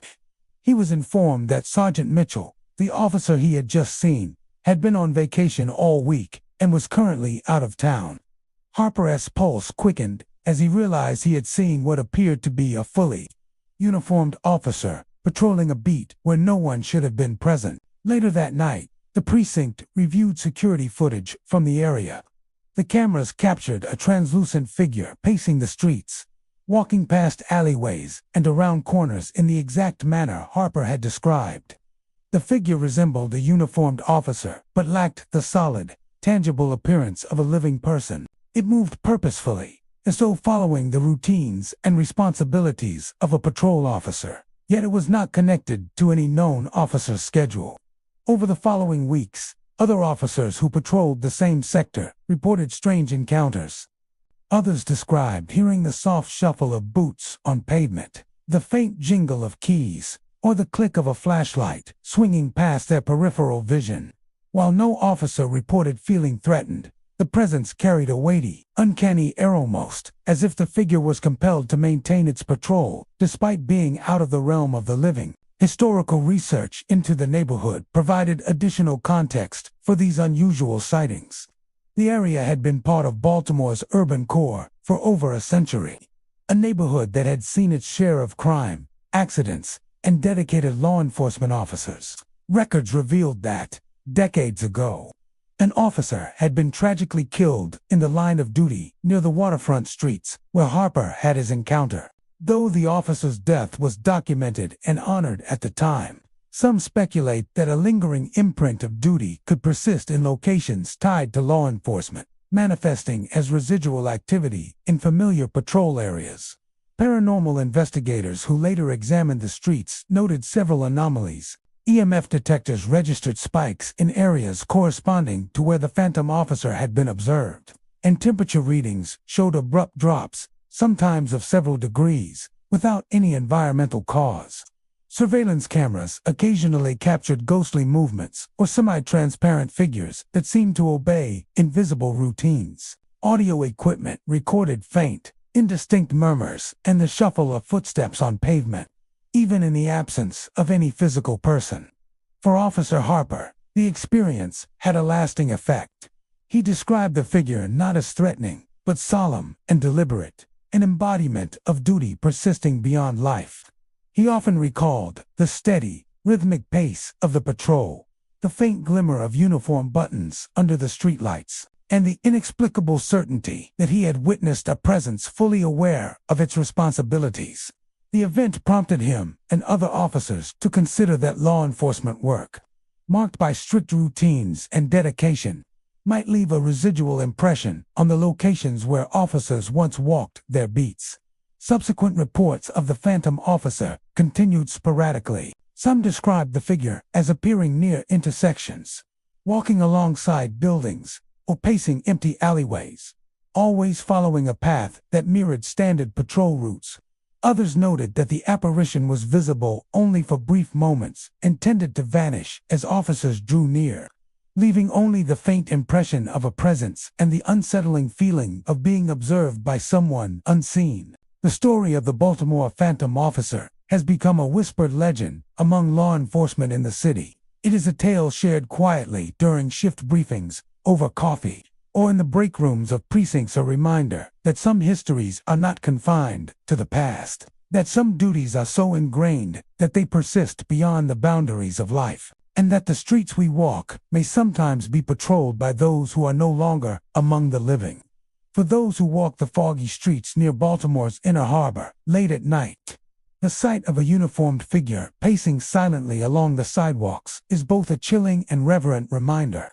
The phantom officer moves as if still fulfilling a sacred obligation, unseen by the majority, yet steadfast in his presence. Witnesses who have seen him describe the experience as fleeting, uncanny, and humbling brush with a world just beyond comprehension, where the duty and discipline of life continue to echo into the unknown. The phantom officer remains a silent guardian of the streets, a translucent figure bound by duty and ritual, reminding all who patrol the city that some presences endure, some responsibilities never end, and some echoes of the past are more tangible than we dare to imagine. On a foggy evening in Seattle, Washington, the city's usually bustling streets near the waterfront and industrial districts were unusually quiet. The sharp scent of rain-soaked asphalt mingled with the faint temps of the nearby Puget Sound. Officer Nathan Collins of the Seattle Police Department was dispatched to investigate a report of suspicious activity near an abandoned railway line, a stretch of tracks long unused but still etched with the echoes of the city's industrial past. What he encountered that night would become one of the most haunting experiences of his career, and a story told among local law enforcement for years. Collins arrived at the scene just as twilight gave way to darkness. The tracks, lined with rusted metal rails and overgrown weeds, stretched into the shadows, flanked by dilapidated warehouses and broken fencing. The air was heavy with mist, and the soft patter of rain on the pavement created a muffled, almost surreal atmosphere. As he walked along the tracks with his flashlight slicing through the gloom, he noticed movement ahead, a figure standing near an old railway switch, illuminated only by the faint glow of his flashlight and the streetlights in the distance. The man appeared to be wearing an old-fashioned railway uniform, complete with a dark cap and a buttoned jacket that seemed out of place in the modern setting. His posture was upright, formal, and deliberate, as if he were overseeing the operation of the tracks, frozen in time. Collins initially assumed it was a trespasser or someone attempting to navigate the abandoned area for mischief. But as he called out, the figure remained silent, unmoving, and strangely detached from the Collins approached cautiously, the wet gravel crunching under his boots, and called again, identifying himself as a police officer. The figure did not respond. As he drew nearer, the air around him seemed to grow colder, a chill that penetrated through his uniform and sent a shiver down his spine. And then, as he closed the distance to only a few feet, the figure vanished entirely. One moment the railway worker stood there, tangible and solid. The next, he had disappeared without a trace. The sudden disappearance left Collins standing on the tracks, heart racing, and an inexplicable feeling of unease settling over him. He noticed immediately that the temperature in the immediate area remained unnaturally cold, forming a distinct cold spot around the place where the figure had stood. It was a chill that had no explanation based on weather conditions, the mist, or the damp pavement. The tracks themselves were silent, except for the occasional drip of water from a nearby rooftop. Collins surveyed the area thoroughly, but there were no footprints, no signs of any person leaving the scene, and no evidence of anyone else in the vicinity. Later that night, security cameras from nearby warehouses were reviewed. On the footage, a faint, semi-transparent figure could be seen standing by the tracks, moving subtly as if walking along the rails, and then suddenly disappearing mid-step. The image was blurry, almost ephemeral, yet unmistakably human in form. Attempts to enhance the footage revealed no physical person, no reflection, and no technical glitch that could account for the phenomenon. The figure's uniform resembled historical railway attire, further adding to the mystery. Research into the area's history offered a possible connection to the apparition. The tracks had been active in the late 19th and early 20th centuries, transporting goods and passengers across Seattle. Records indicated that several railway workers had died in accidents along the line, including one man who had fallen near the switch where Collins had seen the figure. Although these incidents were long past, the pattern of sightings suggested a lingering presence and echo of someone bound to the location by tragedy or duty. Paranormal investigators who later examined the site noted multiple anomalies. EMF readings fluctuated significantly near the section of the tracks where the figure had been spotted. Temperature readings showed sudden drops of several degrees, creating localized cold spots that could not be explained by environmental factors. Audio recordings captured faint metallic clinks and indistinct whispers, and some infrared cameras detected fleeting humanoid shapes, moving in ways inconsistent with natural behavior. While these observations did not constitute conclusive proof, they aligned with Officer Collins's account, suggesting that the area harbored residual or active paranormal activity. For Collins, the encounter was deeply unsettling. He described the figure as solemn, focused, and completely detached from the living world, moving with a purpose that seemed tied to the tracks themselves. The experience challenged his perception of reality and instilled a cautious respect for the area. He often recounted the feeling of the cold spot, the weight of the unseen presence, and the unsettling certainty that he had witnessed something beyond human understanding. Other witnesses who frequented the abandoned tracks after Collins's encounter reported similar experiences. People spoke of shadowy forms moving among the rails, sudden drops in temperature, faint whistles resembling a train in the distance, and the occasional glimpse of a man in historical uniform standing silently by the tracks. Most described a sense of being observed, a feeling that the figure was aware of their presence, even if it remained unseen. The apparition on the Seattle train tracks remains a mysterious presence, a ghostly reminder of the city's industrial past and the lives intertwined with it. The figure appears intermittently, always near the same section of rails, vanishing as quickly as it appears, yet leaving a chilling cold spot in its wake. Those who encounter it describe the experience as haunting and humbling, a brush with a reality that exists just beyond the veil of the ordinary. For officers, historians, and urban explorers alike, the phantom railway worker serves as a poignant reminder that history leaves its mark in unexpected ways. The tracks, long abandoned and quiet, are not entirely empty. They are patrolled by a figure who walks silently, tethered to the place by memory, duty, or lingering tragedy. The cold air, the fleeting sight, and the echo of footsteps on the gravel continue to remind those who pass that some presences never truly leave, and some stories of the past are etched into the very fabric of the world around us. In a quiet, run-down neighborhood of Los Angeles, California, an abandoned home stood at the end of a cracked and overgrown street. Its windows were dark, shutters hanging loosely on rusted hinges, and the front yard overtaken by weeds and remnants of what once might have been a garden. The house, long empty, had drawn the attention of locals for years. Rumors whispered of a family that had once lived there, of tragedies and disappearances that left the home frozen in time. On a chilly evening, these rumors became more than just stories when officers of the Los Angeles Police Department encountered something unexplainable, a spectral family haunting the windows of the old residence. It began as a routine patrol. Officers Mark Reynolds and Teresa Alvarez were assigned to the area following reports of trespassing and suspicious activity. As they approached the abandoned house, they noticed movement behind the glass of the front windows. At first, they assumed it was reflections or the shifting shadows of nearby streetlights, but as they drew closer, the shapes became unmistakable. A family, 2 adults and 2 children standing silently inside the home. The figures were pale and faint, almost transparent, yet their outlines were remarkably defined.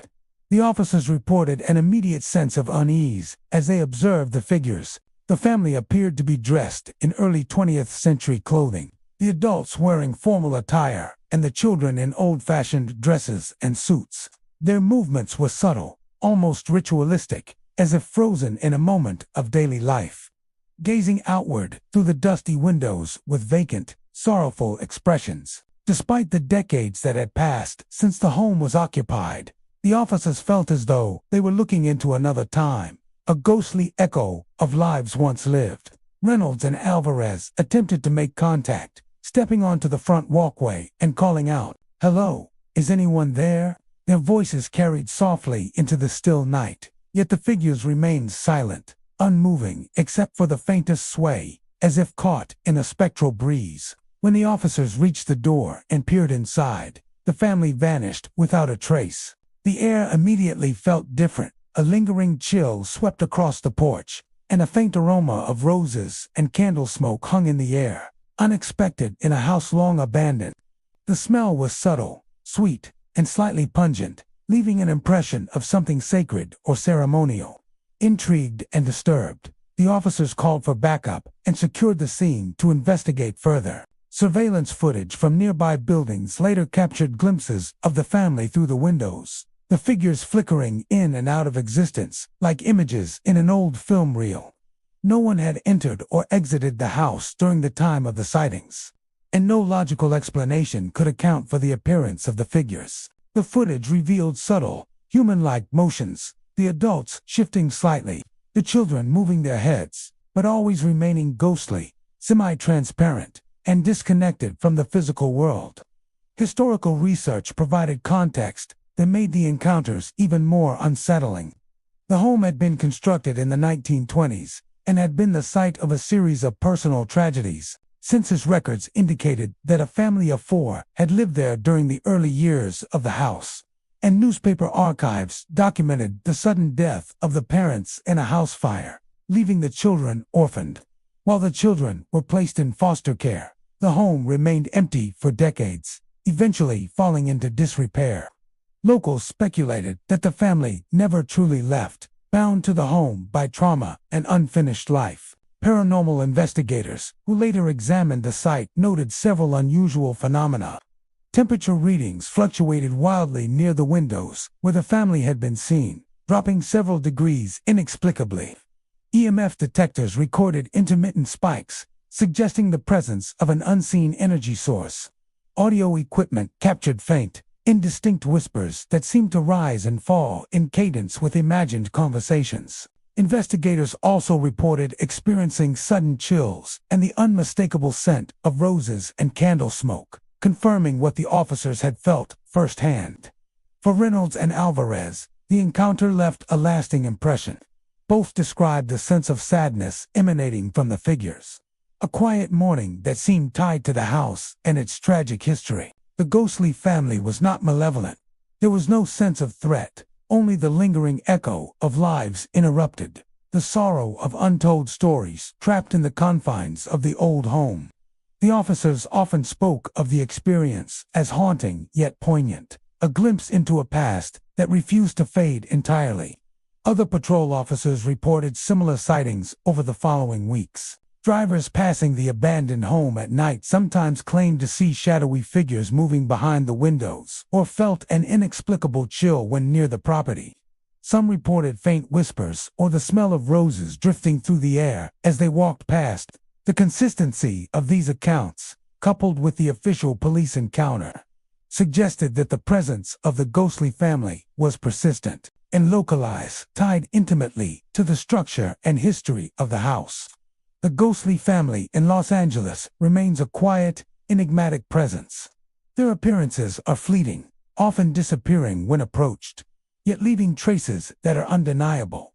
A chill in the air, a scent of roses and candle smoke, and the impression of lives once lived. For those who encounter them, the experience is haunting and unforgettable, a reminder that some tragedies leave echoes that linger far beyond the physical world. The abandoned house stands as both a monument to loss and a beacon for the unexplained. its windows silently reflecting the glow of streetlights and the occasional flicker of a spectral family bound to the past. Officers and investigators alike have come to respect the presence, noting that while the figures are ghostly, their story is deeply human, echoing the love, loss, and life that once animated the home. Those who pass the house after dark are warned to look closely but carefully, for the ghostly family may appear at any moment, quietly pacing their rooms, unseen but palpably present, leaving behind the faint fragrance of roses and the lingering memory of a life interrupted, yet never truly gone. In the heart of New York City, tucked between towering skyscrapers and bustling streets, stands an old police precinct building. Its brick facade, weathered by decades of storms, construction, and the relentless hum of the city. Though modern stations have replaced much of the old infrastructure, this historic precinct remains in use for administrative purposes and occasional night patrols. Its halls, lined with faded photographs and heavy wooden doors, have long been the subject of whispered tales among officers' stories of shadows, unexplained footsteps, and fleeting figures from the past. One evening, a patrolling officer would encounter an apparition that seemed to step straight from the precinct's own history. Officer James Carter, a veteran of the New York Police Department, was assigned to a late-night patrol of the building's older sections, areas largely abandoned since renovations decades earlier. The corridors were dimly lit, the soft buzz of fluorescent lights occasionally flickering, casting uneven shadows across the worn linoleum floors. The building carried the weight of history. Medals and portraits of long-retired officers hung in the hallways, and the faint echo of past activity seemed almost tangible in the silence. As Carter moved through the main corridor, he noticed movement ahead. At first, he thought it was another officer, late for duty, but the figure's uniform immediately seemed unusual. It was distinctly different from modern NYPD attire: dark wool with brass buttons, a high collar, and a traditional police cap that had not been standard issue for decades. The figure moved with a purposeful stride, methodical and formal, pacing as though maintaining the same routine it had followed decades earlier. Carter called out, identifying himself, expecting a response. There was none. The figure continued walking, silent and unhurried, as though oblivious to the present-day officer's presence. Carter quickened his pace, hoping to catch up and make contact, but each step seemed to draw him only closer to a fleeting outline of history rather than a living person. As he approached, the figure suddenly vanished, leaving only the faint impression of cold air where it had stood. The temperature of the corridor had dropped noticeably, a chill that lingered long after the figure disappeared. Stunned, Carter reported the sighting to dispatch, explaining what he had seen. He was met with skepticism, but later that night, other officers on duty began to recount similar experiences in the same precinct. Some described seeing shadowy shapes moving along hallways, faint outlines of officers performing duties that no longer existed, and uniforms that reflected eras long past. One officer reported seeing a sergeant from the 1920s standing near the old evidence lockers, apparently reviewing paperwork that hadn't been filed in decades. Another spoke of footsteps echoing through empty hallways, stopping abruptly whenever someone tried to investigate. The precinct's historical records offered eerie confirmation. The building had been in operation since the early 20th century, and countless officers had walked its corridors. Many of those officers retired peacefully, but several incidents were recorded in the precinct logs: officers who died on duty, accidents in stairwells, and sudden, unexplained disappearances during night shifts. Over the decades, stories circulated among new officers, the echoes of past duty lingering in the halls, a residual presence of those who had dedicated their lives to the force. Paranormal investigators, who later examined the precinct, noted multiple anomalies consistent with Carter's and other officers' reports. EMF readings spiked in certain hallways, especially near offices used during the 1920s. Thermal cameras detected faint heat signatures where no one was present, and audio recordings captured indistinct murmurs and the shuffle of boots across empty floors. Temperature measurements revealed sudden drops in localized areas, creating pockets of cold air that coincided with reported sightings. While these findings were far from definitive, They painted a picture of a building that retained echoes of its former occupants. Carter described his encounter as both unsettling and solemn. The officer he had seen seemed committed to the routines of his own era, performing duties that had long since been abandoned. There was no sense of threat, only a strange, ghostly devotion. The apparition moved with purpose, a silent reminder of the discipline and dedication that characterized law enforcement in decades past. Carter and others who witnessed these figures often reflected on the eerie juxtaposition of past and present, how the ghosts of history could intersect with the lives of the living in unexpected ways. Over time, the stories of the policemen from the past became part of the precinct's lore. Officers new and old shared accounts of fleeting apparitions, shadowy figures that vanished when approached, and sudden chills in hallways that were otherwise empty. Some officers claimed that, at times, the historical figures seemed to observe them, as if evaluating whether current standards of duty met the rigor of the past. Others spoke of hearing the faint clink of brass buttons, the shuffle of old leather boots, and the murmur of conversations that had long since ceased. The precinct remains an operational reminder of New York's law enforcement history, its hallways echoing with memories of officers who came before. The apparitions, though rarely seen, serve as a tangible connection to the past, a spectral reflection of duty, discipline, and the human presence that once filled the building. For those who encountered the figure of the policeman from the past, the experience is haunting yet poignant, a glimpse into a bygone era, and a reminder that some presences persist, bound to the places they served and the responsibilities they upheld. The story of the Phantom Officer in the New York precinct continues to intrigue and unsettle those who work within its walls.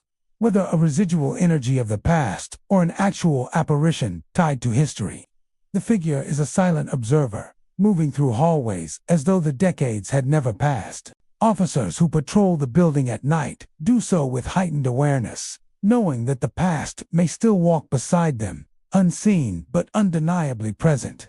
The policeman from the past remains a haunting testament to the enduring echoes of duty and the mysteries that linger within the city's historic buildings. In the heart of Detroit, Michigan, where abandoned warehouses line the streets and narrow alleyways wind between forgotten buildings, a sense of history lingers in the shadows. The city's once thriving industrial districts now carry an eerie quiet after dark, broken only by the occasional hum of distant traffic or the creak of a rusted sign swaying in the wind. It was in one such alleyway that Officer Michael Reynolds of the Detroit Police Department would encounter something that defied explanation, a dark, humanoid shadow that seemed to move with purpose, yet belonged to no living person. Reynolds was on a routine night patrol, walking the narrow streets in a section of the city known for its high incidence of trespassing and property damage. The alleyways here were narrow, flanked by brick walls, streaked with graffiti, and littered with broken glass and discarded debris. The streetlights overhead flickered intermittently, casting long, distorted shadows that stretched across the uneven pavement. As he passed a particularly dim section of one alley, Reynolds noticed movement out of the corner of his Aja shape that seemed too solid to be a trick of the light, yet too dark to be illuminated by anything in the area. The figure stood still at first, a tall, humanoid shape, entirely black, with no discernible features. Its form was humanoid but seemed unnaturally rigid, as if the shadow itself had weight and substance. Reynolds instinctively called out, identifying himself and asking the figure to stop, expecting perhaps a startled trespasser or a stray homeless individual. But the shadow did not respond. Instead, it began to pace slowly up and down the alley, moving with a fluidity that seemed both natural and impossible, gliding slightly above the uneven pavement rather than walking on it. As Reynolds advanced, the figure became more defined, yet retained an otherworldly quality. Its edges were sharp against the flickering light, but seemed to absorb the illumination, creating a void in the alley where nothing reflected off its form. A shiver ran down the officer's spine as he attempted to communicate, asking again if anyone was there, telling the shadow that he meant no harm. For a moment, it appeared to hesitate, as if aware of his presence, but then, in an instant, it vanished. One second the dark figure was pacing the alley, and the next it had disappeared completely, leaving only the faint scent of ozone and a sudden drop in temperature where it had stood.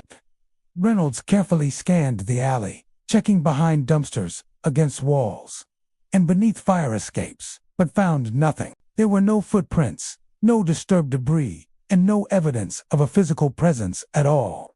The eerie silence that followed was punctuated only by the faint hum of distant traffic, yet the feeling of being watched lingered. Reynolds reported the incident to dispatch, and while his immediate superiors were skeptical, the area had a reputation among officers for strange occurrences and unexplained phenomena. In the weeks that followed, additional patrols in the same district reported unsettling experiences. Officers described a pervasive sense of being observed, shadows moving at the edges of their vision, and fleeting figures that disappeared when approached. Some heard whispers, soft, indistinct, almost human, but when they stopped and listened closely, the alleyways were empty. A few reported sudden chills, localized cold spots that seemed to follow them along the narrow corridors between the buildings. These recurring experiences suggested that whatever had manifested in that alleyway was not an isolated event, but a persistent presence tied to the location. Historical research into the neighborhood provided a context that made the encounters even more compelling. The district had once been a thriving industrial hub in the early 20th century, filled with factories, warehouses, and worker housing. Many accidents, violent encounters, and untimely deaths had been recorded in the area, some of them associated with the very alleys and buildings officers now patrolled. Residents and former employees spoke of tragedies and unexplained events, lending credence to the idea that the dark figure could be a residual imprint of past activity, an echo of the lives and struggles that had once inhabited the space. Paranormal investigators who later examined the alleyway noted several anomalies consistent with these reports. EMF detectors registered unusual fluctuations in the narrow corridor, and thermal cameras captured fleeting, dark shapes moving against walls where no living being was present. Audio equipment recorded faint murmurs and indistinct whispers, sometimes repeating phrases that could not be fully discerned. Temperature readings revealed sudden drops of several degrees, creating localized cold zones that matched the reported locations of the shadow. While no definitive explanation could be offered, the evidence suggested a concentrated area of unexplained activity. For Officer Reynolds, the experience left a lasting impression. He described the figure as purposeful, silent, and unnervingly aware, a presence that carried a weight of history and an intelligence that was not immediately comprehensible. Unlike other reports of urban hauntings, the shadow did not appear threatening. Instead, it gave the impression of being bound to the alley, performing an unseen duty or pacing in an eternal routine. The encounter sparked conversations among patrol officers about the nature of the figure, whether it was a remnant of history, a paranormal manifestation, or something entirely beyond human understanding. The alley remains a point of interest for both officers and paranormal enthusiasts. Those who patrol the area after dark report a heightened sense of awareness, a careful attention to the shadows, and the lingering feeling that something unseen observes them.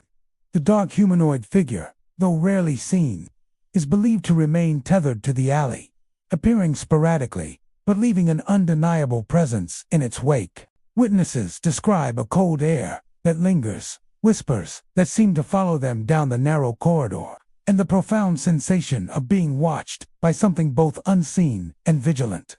The shadow in the alley of Detroit stands as a stark reminder that even in the heart of a modern city, the past can linger in ways that defy explanation. It is a figure tied to place and history, a haunting echo of lives once lived and events long forgotten. For officers walking those streets, and for those who dare to venture down the alley after dark, the experience is both chilling and humbling, a glimpse into a world where shadows move with intent, where whispers drift along deserted walls, and where the line between the living and the unseen blurs into the darkness. In the heart of Phoenix, Arizona, where the desert heat gives way to neon lights and the constant hum of traffic, there sits a small 24-hour diner, a relic from a bygone era. Its chrome accents are faded, the red vinyl booths cracked with age, and the smell of coffee and frying grease drifts endlessly through the air. Locals have long regarded the diner as a comforting, if slightly worn, oasis, a place to catch a late-night meal, a cup of coffee, or a brief reprieve from the city streets. But for one night shift officer, it became a scene of something far more unsettling. An encounter that would linger long after the aroma of eggs and bacon faded from memory. Officer Daniel Hayes, a veteran of the Phoenix Police Department, was on routine patrol during the early hours of the morning. The city was quieter than usual, the streets nearly empty, and the desert air cool against the windshield. As he drove past the diner, something unusual caught his eye: a figure sitting alone in a corner booth near the window, its outline faint and shimmering, almost translucent. At first, Hayes assumed it was a tired patron, or perhaps a reflection distorted by the neon signage. But as he slowed and gazed more closely, it became apparent that this figure did not belong to the present day. The shape of the figure was distinctly human, seated upright at the table, hands resting on the surface, as though waiting for someone or something. Its features were blurred, the edges slightly flickering, giving the impression of a being suspended between worlds. The officer stepped out of his patrol car and cautiously approached the diner entrance, noting the chill that seemed to accompany the figure. The night air outside was warm, but the space around the booth felt unnaturally cold, a stark contrast that set Hayes on edge. As he entered, the diner was otherwise empty, the fluorescent lights humming softly above the linoleum floor. No employees were present, no other customers to account for movement, yet the figure remained, seated in the same posture, perfectly still. Hayes called out politely, identifying himself and asking if anyone was present, expecting perhaps a late-night employee or a wandering soul. The figure did not respond. It did not even acknowledge his presence. Instead, it remained silently, its form flickering slightly, as though struggling to maintain cohesion in the physical world. As Hayes moved closer, the figure's translucent form began to fade, becoming less distinct, until it vanished completely just as he reached the booth. The moment it disappeared, the air seemed to shift and icy drafts swept through the diner, lingering for a few moments longer than natural. The officer also detected a faint, almost imperceptible smell of cigarette smoke, pungent yet oddly out of place, as if a previous era had briefly returned to the room. Hayes reported the incident immediately to dispatch, though his account was met with polite skepticism. Even seasoned officers know how strange the city can be at night, and the notion of a ghostly diner patron seemed almost fantastical. Over the next few nights, other officers assigned to the area reported similar experiences. Some saw a figure sitting at the same booth, always in the same posture, never moving unless approached. Others reported cold spots that seemed impossible in the otherwise warm diner, and a lingering scent of tobacco smoke without any apparent source. A few officers even claimed to feel a presence brushing past them when they stepped near the booth, a sensation both chilling and intangible. No cameras installed in the diner captured clear images of the figure, though some surveillance footage recorded subtle distortions, faint outlines that blinked in and out like a poorly tuned television signal. Historical research into the diner provided context that made the encounters even more haunting. The diner had been established in the 1950s and had served the city for decades, witnessing countless late-night patrons, weary travelers, and city workers grabbing a meal between shifts. Records indicated that a young man had been a regular at the diner in the early 1960s, often seen alone in a corner booth, cigarette in hand, quietly reading the newspaper. Local legends suggest he died suddenly one night, struck by a passing car outside the diner. Since then, several visitors and employees over the years claim to feel a lingering presence, a quiet observer who seemed to occupy the corner booth in perpetuity. Paranormal investigators who examined the diner noted several unusual phenomena. EMF detectors recorded fluctuations near the corner booth, far beyond the readings found elsewhere in the building. Thermal imaging cameras detected brief pockets of extreme cold, coinciding with reported sightings of the figure. Audio devices captured faint murmurs, indistinct phrases that sounded like casual conversation or a solitary sigh. and the faint crackle of an old cigarette being lit. Investigators suggested that the diner had become a residual hotspot, a place where echoes of past lives and habits occasionally manifested in the present. For Officer Hayes, the experience remained vivid. He described the figure as patient and solitary, a quiet presence rather than a threatening one, as though it had returned to its favorite spot, awaiting something long lost or simply reliving the moments it once enjoyed in life. The apparition seemed bound to the booth, tethered to memories and the environment, repeating a routine that had ceased long ago. Hayes, along with other officers and witnesses, came to respect the presence, understanding that it was not malicious but rather a lingering echo of the past. The ghostly figure at the diner remains a part of Phoenix's subtle paranormal lore. Patrons who visit the old diner late at night sometimes claim to see a faint shimmer in the corner booth, feel a sudden chill, or detect the subtle scent of tobacco smoke.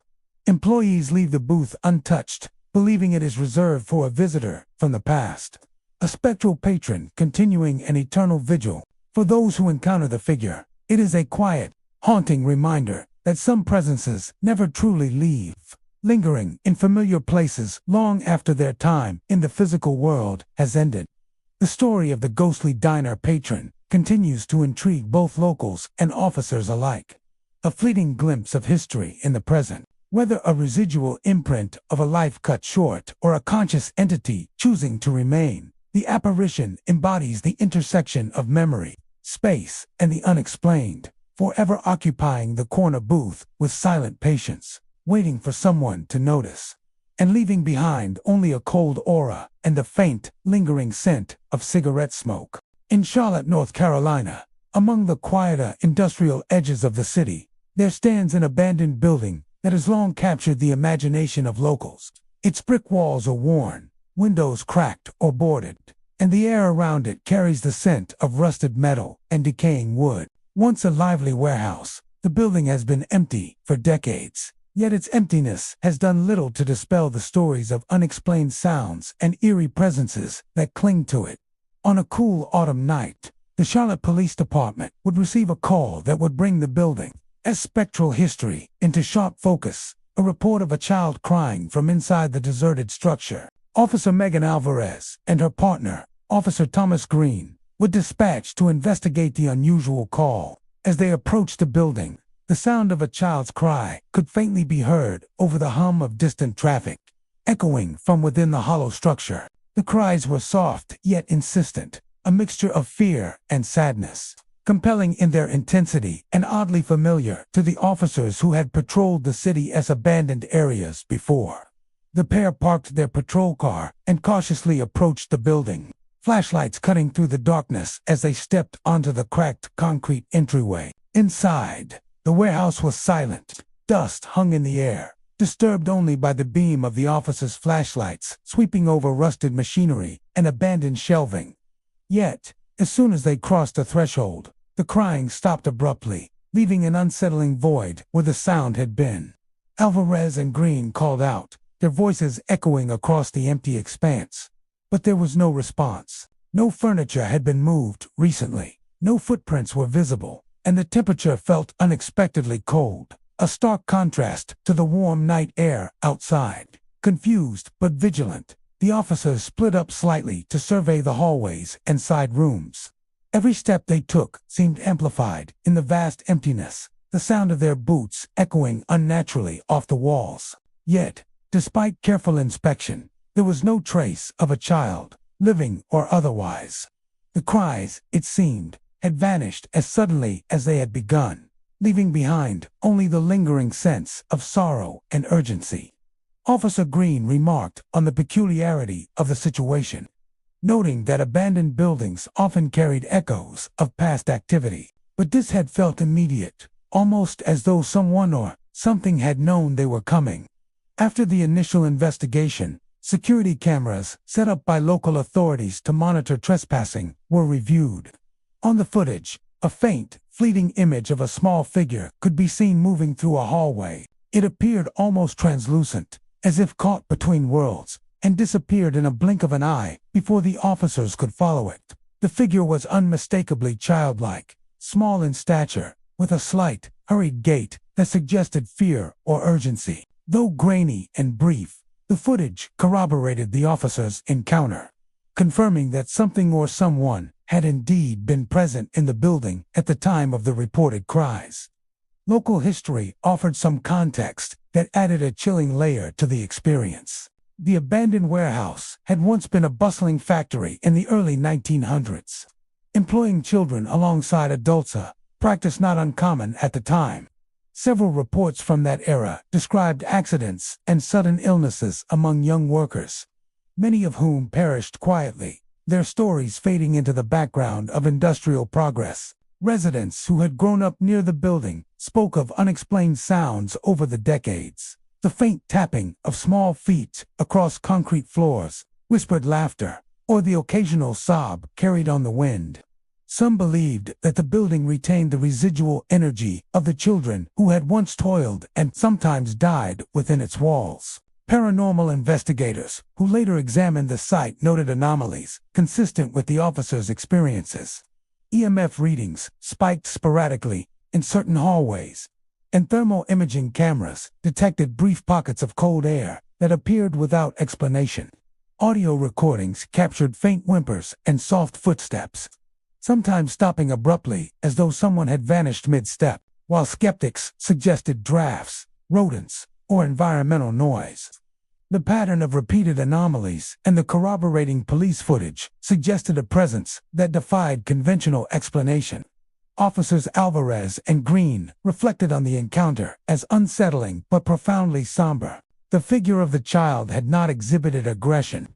There was no threat, only a poignant, fleeting cry that seemed to speak of fear, loneliness, and perhaps a lingering connection to the living world. The experience was a reminder that even abandoned spaces, stripped of life and activity, could harbor echoes of those who had once passed through them, echoes that occasionally manifested in ways the modern world could not explain. Visitors to the warehouse sometimes report hearing faint sobs carried on the wind or glimpsing the fleeting shape of a small figure darting through hallways. Those who have encountered it describe a profound mix of sorrow and urgency in the presence, a sense that the child is seeking something long lost or simply repeating an eternal moment of need. The abandoned warehouse remains a silent sentinel in the city, a place where the past meets the present in fleeting, ghostly echoes. For those who venture near its empty halls at night, there is the unmistakable feeling of being watched, of hearing a faint cry that cannot be traced, and of glimpsing a small, spectral figure that vanishes almost as soon as it appears. The phantom child's cry is a haunting reminder that history lingers in unexpected places, that the past never truly disappears, and that the sorrow of lost lives can leave an imprint strong enough to echo across time, bridging the gap between the living and the unseen. In the heart of downtown St. Louis, Missouri, the old courthouse stands as a relic of the city's judicial history. Its stone facade towers over the surrounding streets, and inside, the echo of footsteps seems to linger long after those who walk the halls have gone. The courthouse, built in the late 19th century, has long been the subject of local legend, whispered among residents, attorneys, and police alike. Tales of unexplained sounds, cold drafts, and fleeting shadows have been passed down for generations. But it was during a routine investigation of suspected break-ins that officers would encounter something far more tangible: the spectral presence of a judge still haunting his courtroom. It was just past midnight when officers Lisa Kendrick and James Morton were dispatched to the courthouse. Reports had come in of unauthorized entry, with security cameras showing doors opening and closing on their own, as well as papers scattered across hallways. The officers arrived to find the building eerily quiet, the heavy doors of the courthouse groaning as they pushed them open. Inside, the scent of aged wood and polished stone mingled with the faint, inexplicable chill that seemed to hang in the air as they moved cautiously through the halls. The echo of their boots against the marble floor seemed to amplify the silence. Upon reaching the main courtroom, Kendrick and Morton noticed something immediately out of place. Papers that had been neatly stacked on the judge's bench were scattered across the floor, as if a gust of wind had swept through. But the room was sealed, windows locked, and the night air could not have reached inside. Then, a movement caught Kendrick's eye, a tall figure pacing slowly back and forth behind the bench. At first, she assumed it was a security guard or someone seeking shelter. But as the figure came into view, it became apparent that this was no living person. The man was dressed in old-fashioned judicial robes, black and flowing, with a high-collared shirt that suggested an era long past. His face was obscured slightly, a pale, indistinct blur, yet there was no mistaking the presence as human. He moved deliberately, methodically, as if performing a nightly ritual within the courtroom. The officers called out, announcing themselves, yet the figure did not pause or respond. It continued its pacing, the edges of its form flickering faintly, giving it an ethereal quality that made it seem simultaneously present and untouchable. As Officer Morton stepped closer, the spectral judge vanished. The space he had occupied seemed to ripple momentarily, like a reflection in disturbed water, and then it was gone. A cold draft swept across the room, and the scattered papers rustled as if stirred by an unseen hand.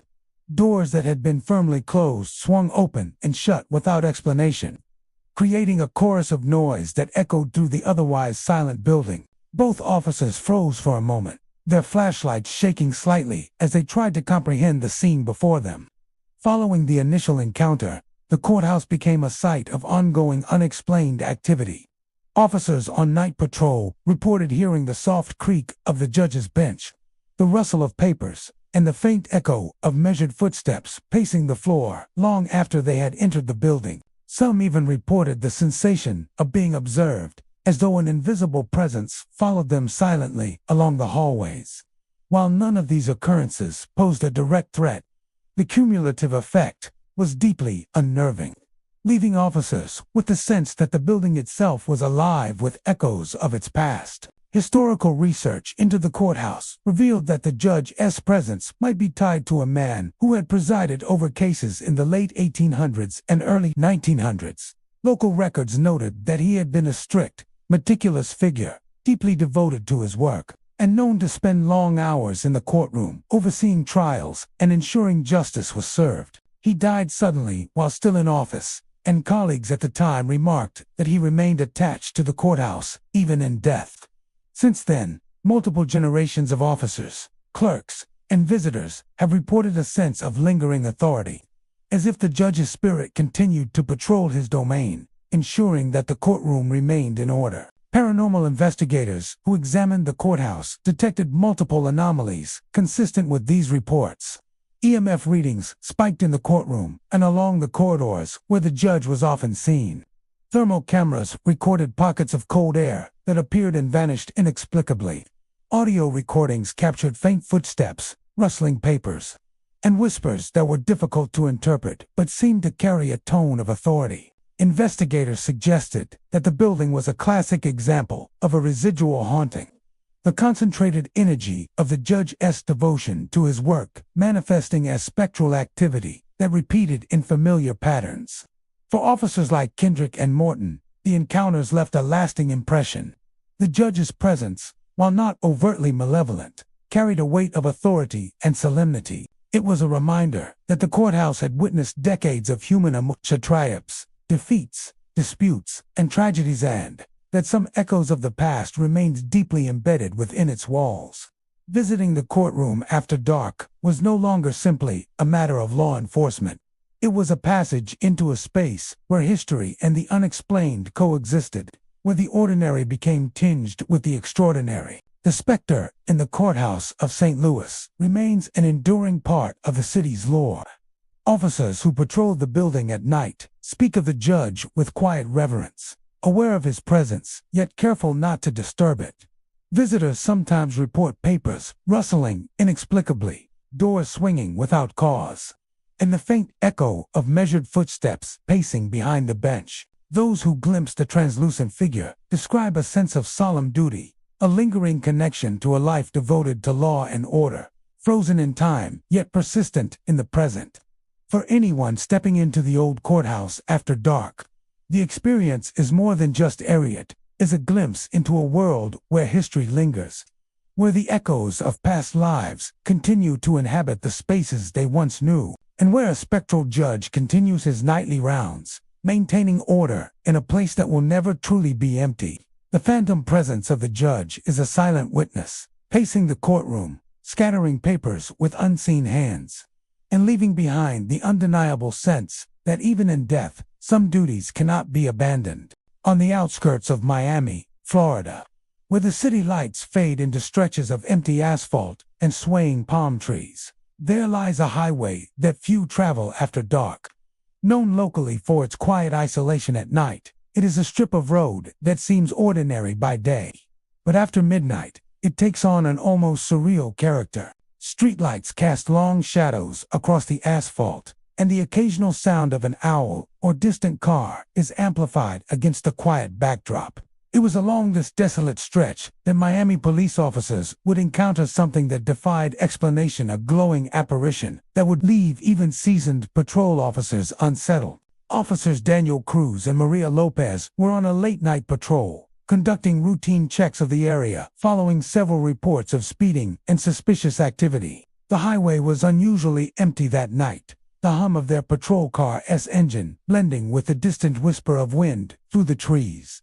As they rounded a curve, both officers noticed a faint light ahead, hovering just above the asphalt. At first, they assumed it was a stranded vehicle, or perhaps a motorcyclist whose headlight had malfunctioned. But as they drew closer, the glow became more distinct, seeming to hover and pulsate without any discernible source. "Do you see that?" Lopez asked, her voice steady but tinged with curiosity. Cruz nodded, eyes fixed on the strange illumination ahead. The figure appeared vaguely humanoid, its form outlined in a soft, otherworldly light that flickered intermittently, as if the presence was unstable or phasing in and out of the physical plane. It remained stationary in the center of the highway, emanating a faint warmth that was noticeable even through the patrol car's windshield. As they slowed the vehicle and approached the spot, the glowing figure vanished suddenly. One moment it was there, radiating a soft light, and the next, it was gone. The officers stepped out of the patrol car, scanning the empty highway. The air was still, the only sound being the occasional rustle of leaves along the roadside. There was no vehicle, no person, nothing to explain the apparition they had just witnessed. The feeling of unease was immediate. Both officers reported a sudden drop in temperature, a chill that seemed to wrap around them despite the humid Miami night. Cruz crouched to inspect the road and noticed something unusual. Tire tracks had been left across the lanes, but they didn't match the patrol car or any known vehicle in the area. The tracks appeared fresh, pressed deeply into the asphalt, as if something heavy had crossed moments before. Lopez knelt beside him, noting that the tracks ended abruptly, with no indication of where the vehicle or entity had gone. It was as if the glowing figure had appeared, crossed a highway, and disappeared into thin air. They radioed dispatch to report the strange occurrence, though officers know well that such claims are often met with skepticism. Still, Cruz and Lopez were adamant in their account. A glowing, human-like figure, visible at a distance, vanishing without a trace, leaving behind only mysterious tire tracks. The incident was logged, but the highway remained quiet for the rest of their shift, as if the apparition had chosen that single, fleeting moment to appear. The history of the highway added a layer of context that made the experience even more unsettling. In each case, witnesses recalled strange lights or shadowy figures on the road, though such reports were often dismissed as hallucinations caused by fatigue or the glare of headlights. Paranormal enthusiasts and local historians suggest that these phenomena may be residual, tied to the lives lost on the highway or to spirits unable to move on. Further investigations by paranormal experts revealed more anomalies. Thermal imaging cameras showed sudden pockets of cold air at the locations where witnesses reported seeing the glowing figure. EMF meters registered sharp spikes that had no natural explanation. Video captured the faintest flickers of light moving across the empty road, too brief to be clearly identified but consistent with eyewitness reports. Audio recordings sometimes picked up faint whispers or the distant hum of a presence that couldn't be explained by wind or wildlife. For officers Cruz and Lopez, the experience left a lasting impression. Both have responded to countless calls in Miami's urban and suburban areas, witnessing accidents, crimes, and the unexpected moments that come with the job. Yet neither had encountered anything like the apparition on the highway. It was not threatening, but it carried a weight of significance, a presence that seemed aware of their observation, fleeting and untouchable, yet undeniably real. Locals who travel the highway at night sometimes report seeing strange lights in the distance, glowing figures that vanish as they approach, and a sense of being watched from the darkness. Tire tracks have been found in odd patterns, appearing to cross lanes and disappear without trace. The phenomenon is not frequent, but its persistence over decades has cemented the highway's reputation as a place where the veil between the physical world and something beyond is unusually thin. The apparition on the highway remains a mystery, a fleeting glimpse of something that defies logical explanation, whether it is the echo of a tragic past, a wandering spirit, or an entity that exists between dimensions. Those who encounter it describe the same mix of awe and unease. For Miami officers like Cruz and Lopez, the glowing figure is a reminder that the city's streets, even the quietest stretches, can hold secrets that reach beyond the ordinary. Even now, the highway stands quiet, illuminated by dim streetlights, a ribbon of asphalt stretching into the darkness. Travelers at night may glimpse a soft, ethereal glow ahead, pause as a chill fills the air, and wonder at the fleeting, inexplicable presence that crosses the road and disappears. The phantom on the highway is a lingering reminder that some encounters with the unknown are sudden, brief, and unforgettable, leaving behind only the faintest traces of something that exists just beyond human perception. A silent witness to a world that intersects with our own, if only for a moment. On the outskirts of downtown San Antonio, Texas, a stretch of quiet streets winds through old neighborhoods where gas lamps once flickered and fog often rolls in from the nearby river. By day, the area seems unremarkable, dotted with brick houses and aging oak trees. But after dark, locals have long whispered about sightings of a mysterious figure, a woman in white wandering through the fog. For decades, her presence has been the subject of legend. But it was a recent encounter by a city patrol officer that would cement her place as one of the city's most enduring apparitions. Officer Daniel Morales had been assigned a late-night patrol, tasked with monitoring the quieter residential districts and ensuring the streets remained safe. The fog was thick that evening, rolling in low over the pavement and limiting visibility to just a few feet ahead. As Morales drove slowly down one of the winding streets, his headlights illuminated the mist, creating shifting shadows that danced across the sidewalks. It was then that he noticed a figure standing near the edge of the street, illuminated faintly in the glow of the street lamp. At first, Morales assumed it was a pedestrian, perhaps out for a late stroll, or returning from an errand. But as he approached, it became clear that something about the figure was unusual. The woman was dressed in a flowing white gown, her appearance striking against the gray fog. Her posture was rigid, and though she seemed to stand calmly, her presence carried a palpable tension, an almost otherworldly stillness. Morales called out, expecting a response, but the figure did not move or answer. Instead, she slowly began to drift along the street, her steps silent, almost gliding over the pavement rather than walking. Intrigued, yet cautious, Morales followed in his patrol car, keeping a safe distance. As he neared her, the figure seemed to dissolve into the mist. One moment she was clearly visible, her white dress glowing faintly in the streetlight, and the next, she was gone.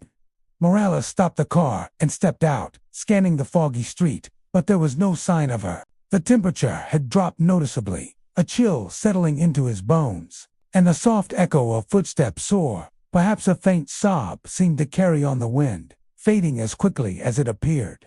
Word of the encounter spread quickly within the department. Fellow officers shared stories of similar sightings over the years, describing a woman in white who appeared on foggy nights, often vanishing when approached.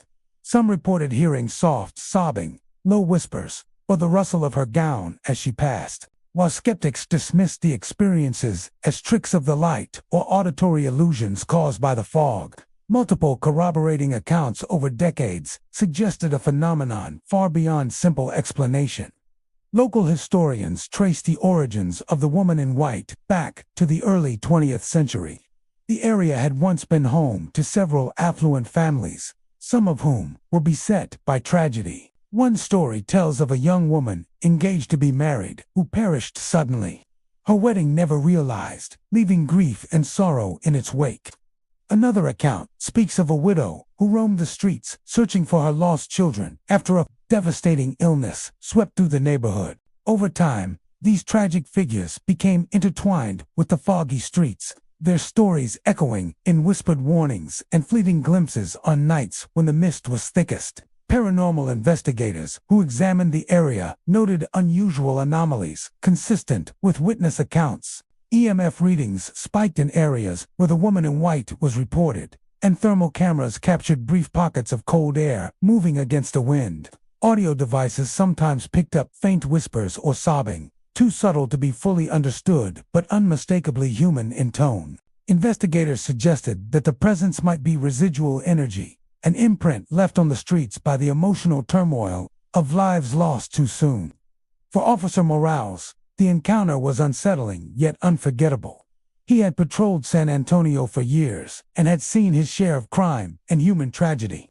But the woman in white was different. There was no aggression, no threat, only the sense of sorrow and longing emanating from a presence that seemed caught between worlds. He described a feeling of being watched, not in the sense of danger, but as if he had witnessed a memory frozen in time, replaying itself in the fog for anyone perceptive enough to notice. Residents who live near the historic streets have mixed reactions. Some avoid walking alone after dark, citing the eerie tales of the woman in white and the chill that descends on foggy nights. Others are drawn to the mystery, hoping for a glimpse of the apparition or an encounter with a piece of the city's haunted past. Those who have seen her describe a quiet, almost mournful beauty in her presence, and the fleeting moments of contact leave an impression that lingers long after the fog has lifted.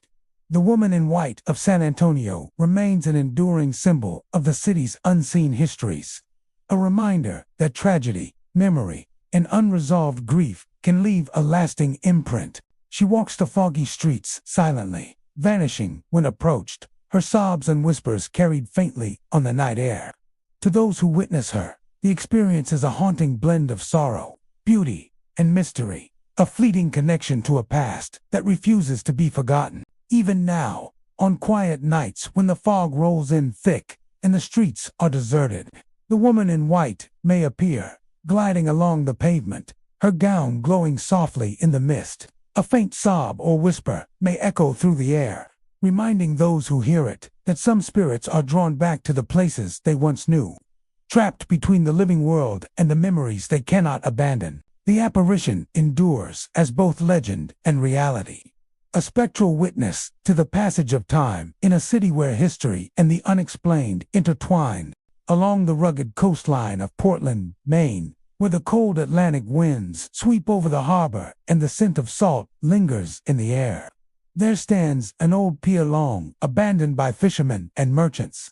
By day, the structure is weathered and quiet, its wooden planks creaking underfoot as gulls circle overhead. By night, however, the pier takes on a more eerie character, especially for those tasked with patrolling the area. For years, local law enforcement and residents have reported a presence that seems to linger among the decaying beams and fog rolling in from Casco Bay. A translucent figure walking along the pier, as if carrying out some task left unfinished in life. It was a late autumn evening when Officer Benjamin Harlow, a veteran of the Portland Police Department, was assigned a routine patrol near the waterfront. The sun had set hours earlier, and the harbor was shrouded in darkness, broken only by the dim glow of distant streetlights and the reflection of moonlight on the water. Harlow drove slowly along the road that led to the pier, noting the quietness of the area. There was no boat traffic, no sounds of construction, nothing but the occasional splash of water against the pilings below.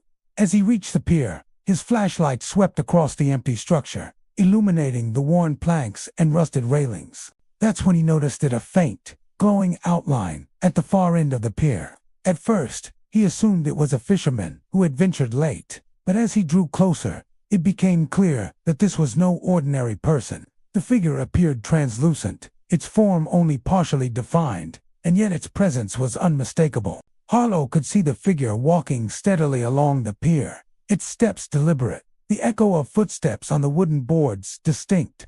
Yet when he stepped onto the pier himself, no one was there. The sound of walking continued, as if the figure's motion was independent of the physical world, haunting the structure with a rhythm all its own. Harlow called out, his voice steady but tinged with disbelief. "Hello, are you okay?" The figure did not respond. Instead, it continued its slow progression down the pier, disappearing gradually into the darkness. Harlow approached the spot where it had last been visible, shining his flashlight over the boards and into the water below. But there was no sign of anyone, only the cold air, heavy with the scent of salt and decay, and the lingering sound of phantom footsteps that seemed to fade with the fog.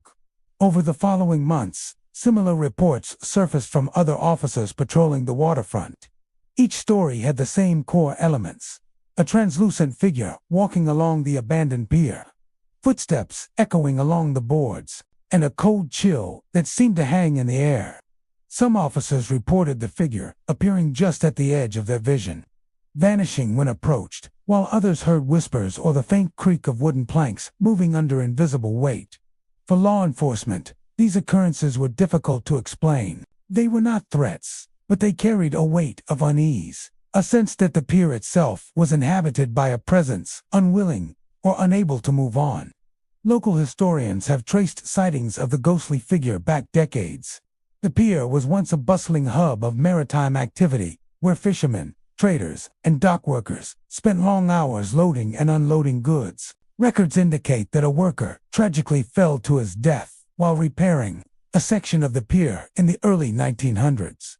Colleagues reported that he was deeply dedicated to his work, meticulous in his tasks, and often spent hours alone on the waterfront long after others had gone home. Many believe that the figure seen today may be a residual energy of that worker, repeating his final actions in a loop, forever bound to the pier where his life ended so suddenly. Paranormal investigators who examined the site reported anomalies consistent with these accounts. Thermal cameras detected sudden pockets of cold air moving against the wind, and EMF meters registered spikes in areas where witnesses reported seeing the figure. Audio recordings picked up faint echoes of footsteps, creaks of boards, and occasional soft murmurs that could not be attributed to the natural environment. Some investigators theorized that the apparition was a classic residual haunting, a playback of intense emotional energy anchored to the location of the individual's death. Others suggested that the pier's isolation and history created conditions conducive to psychological projection, allowing the mind to interpret natural sounds and movements as something more. Despite the uncertainty, officers and locals alike treat the pier with a quiet respect. Those who have encountered the figure describe it not with fear, but with a sense of reverence and awe. There is a solemnity to the apparition, a lingering presence that seems tied to duty and routine rather than malevolence. For patrol officers, the figure is a reminder that even in places stripped of human activity, the past persists, leaving traces of lives lived and lost.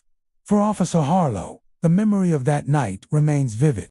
He recounts the experience as a combination of awe and unease, witnessing something tangible yet untouchable. The echoing footsteps, the cold draft, and the faintly glowing figure left a lasting impression, a reminder that Portland's waterfront holds secrets invisible to most, quietly persisting in the fog and darkness.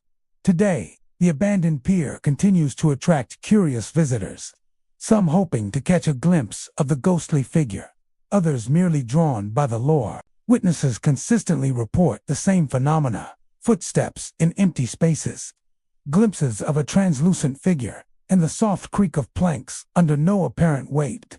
The ghostly patrol on the pier remains an enduring part of Portland's paranormal landscape, a haunting testament to lives intertwined with the city's maritime history. Echoing silently across the fog-shrouded waters, forever walking the pier in search of a journey that never truly ended. In the heart of Indianapolis, Indiana, there lies a building with an enclosed courtyard that has long been a quiet retreat from the bustling streets nearby. Brick walls surround the space, ivy climbs along the facades, and benches offer a place for passers-by to pause and rest. By day, the courtyard appears peaceful, sun-dappled, and inviting, but at night, shadows deepen, and those who walk through the area speak of an unsettling presence. For years, officers patrolling the surrounding streets have reported unusual sightings, but it was a particular encounter by Officer Lucas Harding that brought the phenomenon to renewed attention, a dark figure appearing and disappearing in the courtyard, leaving behind a lingering feeling of being watched. Officer Harding had been on a routine evening patrol, assigned to monitor downtown Indianapolis and respond to any disturbances. The streets were quieter than usual that night, the hum of traffic distant, and the city's neon lights reflecting off wet pavement from an earlier rain. As he drove along a narrow alley adjacent to the courtyard, his flashlight briefly caught movement through an arched entryway leading into the brick enclosure. At first, he assumed it was a passerby or perhaps someone loitering near the building, but as he focused, he noticed a dark, humanoid shape standing near the far corner, almost blending with the shadows. The figure was completely still, its form indistinct but unmistakably human in shape. Harding's training had taught him to remain cautious in unknown situations, yet this presence gave him pause. There was no sound of movement, no shuffle of feet, no rustle of clothing, only the subtle impression of something watching him from the darkness. He called out, identifying himself as a police officer, expecting a response, but none came. The figure remained immobile, framed against the dim light filtering from the building's windows. As Harding stepped closer into the courtyard, the shape suddenly vanished. One moment it was there, a dark silhouette lurking in the corner, and the next, it seemed to dissolve into the shadows, leaving the courtyard empty. The stillness was almost oppressive, and Harding felt a chill sweep over him, as if the figure's presence had left a residue, a lingering sense of unease that clung to the air. He scanned the area thoroughly, but found no evidence of anyone hiding or any logical explanation for the sighting. In the days following the encounter, Harding spoke with other officers who had patrolled the same district over the years. Many recounted similar experiences. A dark figure glimpsed at the edge of vision, always vanishing when approached, leaving behind the sensation of being observed. Some described hearing faint whispers carried on the night air. Others reported sudden drops in temperature within the courtyard, despite warm evenings. Collectively, these accounts painted a picture of a persistent, enigmatic presence that had been active for decades. Local historians noted that the building and courtyard had a storied past. Constructed in the late 1800s, the structure had housed various businesses, civic offices, and even residential apartments. Over the years, there had been reports of unexplained disappearances and incidents of sudden fear among those working late or walking alone through the courtyard. Some theories suggest that the dark figure is the manifestation of past occupants who experienced untimely deaths or trauma within the building, their energy imprinting upon the space and replaying faint echoes of their presence. Paranormal investigators who examined the courtyard detected unusual activity consistent with the officers' reports. EMF readings spiked intermittently in certain areas, and thermal imaging cameras recorded sudden cold pockets that could not be attributed to drafts or ventilation systems. Audio recordings picked up faint whispers and subtle creaks, particularly near the corners where the figure had been observed. While skeptics argue these phenomena are the result of environmental factors or psychological suggestion, the repeated, consistent accounts lend credibility to the idea that the courtyard is a hotspot for unexplained occurrences. Residents and employees in the surrounding buildings have learned to treat the courtyard with a cautious respect. Those walking through the area at night often keep to the center of the space, avoid lingering near corners, and report a heightened sense of alertness. The sensation is fleeting for some, overwhelming for others, but it is universally acknowledged among those familiar with the area. For Officer Harding, the experience left a lasting impression. He had encountered his share of danger and the unexpected while on patrol. But the dark figure in the courtyard was different. It carried no direct threat, yet the presence conveyed a quiet, inscrutable awareness. A reminder that not all mysteries in the city could be explained by logic or human activity alone. Harding often reflects on that night, recalling the instant when the figure vanished and the eerie stillness that followed. The shadow in the courtyard has become a quiet legend among law enforcement and local residents alike. On foggy evenings or during the deep quiet of the night, witnesses occasionally report glimpsing a dark silhouette near the brick walls, vanishing when approached, leaving only the sensation that someone or something is watching. Though the figure has never harmed anyone, its presence is unmistakable, a reminder that the city's history, its tragedies, and its secrets often linger just out of sight. Even now, the courtyard remains a place of intrigue and unease. Lights from nearby buildings cast long shadows across the space. The wind whispers through cracks in the brick, and the occasional passerby feels a chill that cannot be explained. The shadow in the courtyard endures as a silent observer, an enigmatic presence caught between the history of the building and the modern world, a lingering imprint of the past, watching over those who dare to walk through its quiet, foggy nights. In the historic neighborhoods of Boston, Massachusetts, brick buildings rise tightly together, their narrow streets winding like arteries through the city. Many of these structures are decades, if not centuries old, with roti and fire escapes clinging to their exteriors like skeletal arms. By day, these fire escapes serve as functional emergency exits or shortcuts for residents, but by night, some are said to host a presence that defies explanation.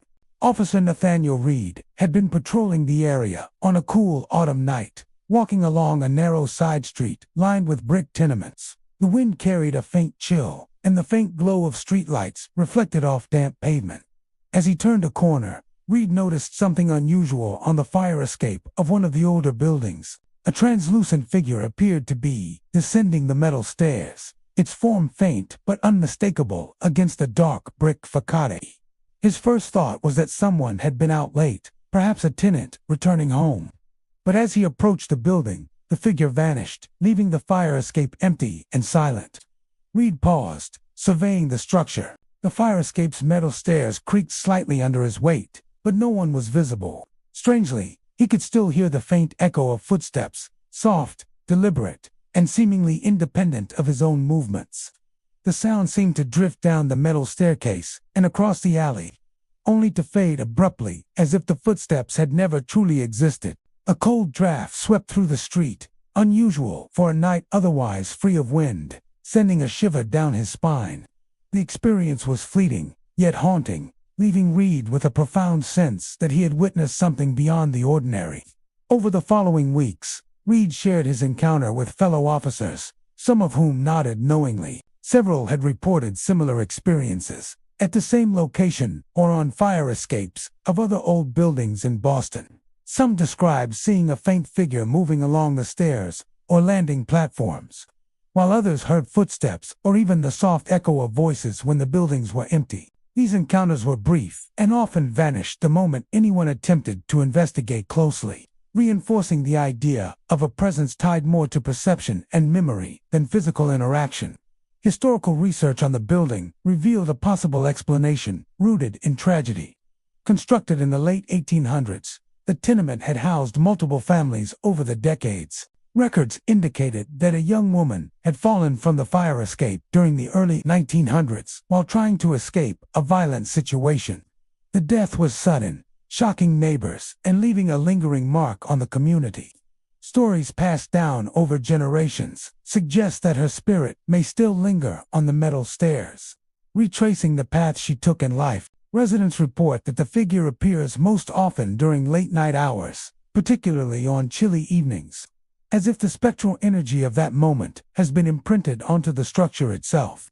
Paranormal investigators examining the fire escape documented anomalies consistent with the officers' reports. Thermal imaging detected sudden drops in temperature around certain steps and landing areas, while EMF meters spiked unpredictably, suggesting some form of energy present without a clear source. Audio equipment occasionally captured faint, indistinct footsteps and soft creaks of metal that could not be attributed to environmental factors alone. Investigators theorized that the apparition could be a residual, haunting a replay of a traumatic event etched into the physical location, for replaying for anyone sensitive enough to perceive it. Witnesses described the phantom on the fire escape as both unsettling and tragic. There is no malice in the figure's movements, no aggressive intent, only a sense of lingering sorrow. The footsteps, when audible, are deliberate and measured, echoing down the stairs as if the spirit is endlessly retracing its final descent. Some officers report the sensation of being watched while patrolling near the building, a subtle but persistent feeling that someone is present just beyond the edge of vision. Those who encounter the apparition often speak of it with awe rather than fear, recognizing the weight of history and grief carried by the figure. For Officer Reed, the experience left a lasting impression. He had walked the streets of Boston for years, responding to crime and observing the rhythms of the city at all hours. But this encounter was different. It was not a threat, nor was it simply a trick of light and shadow.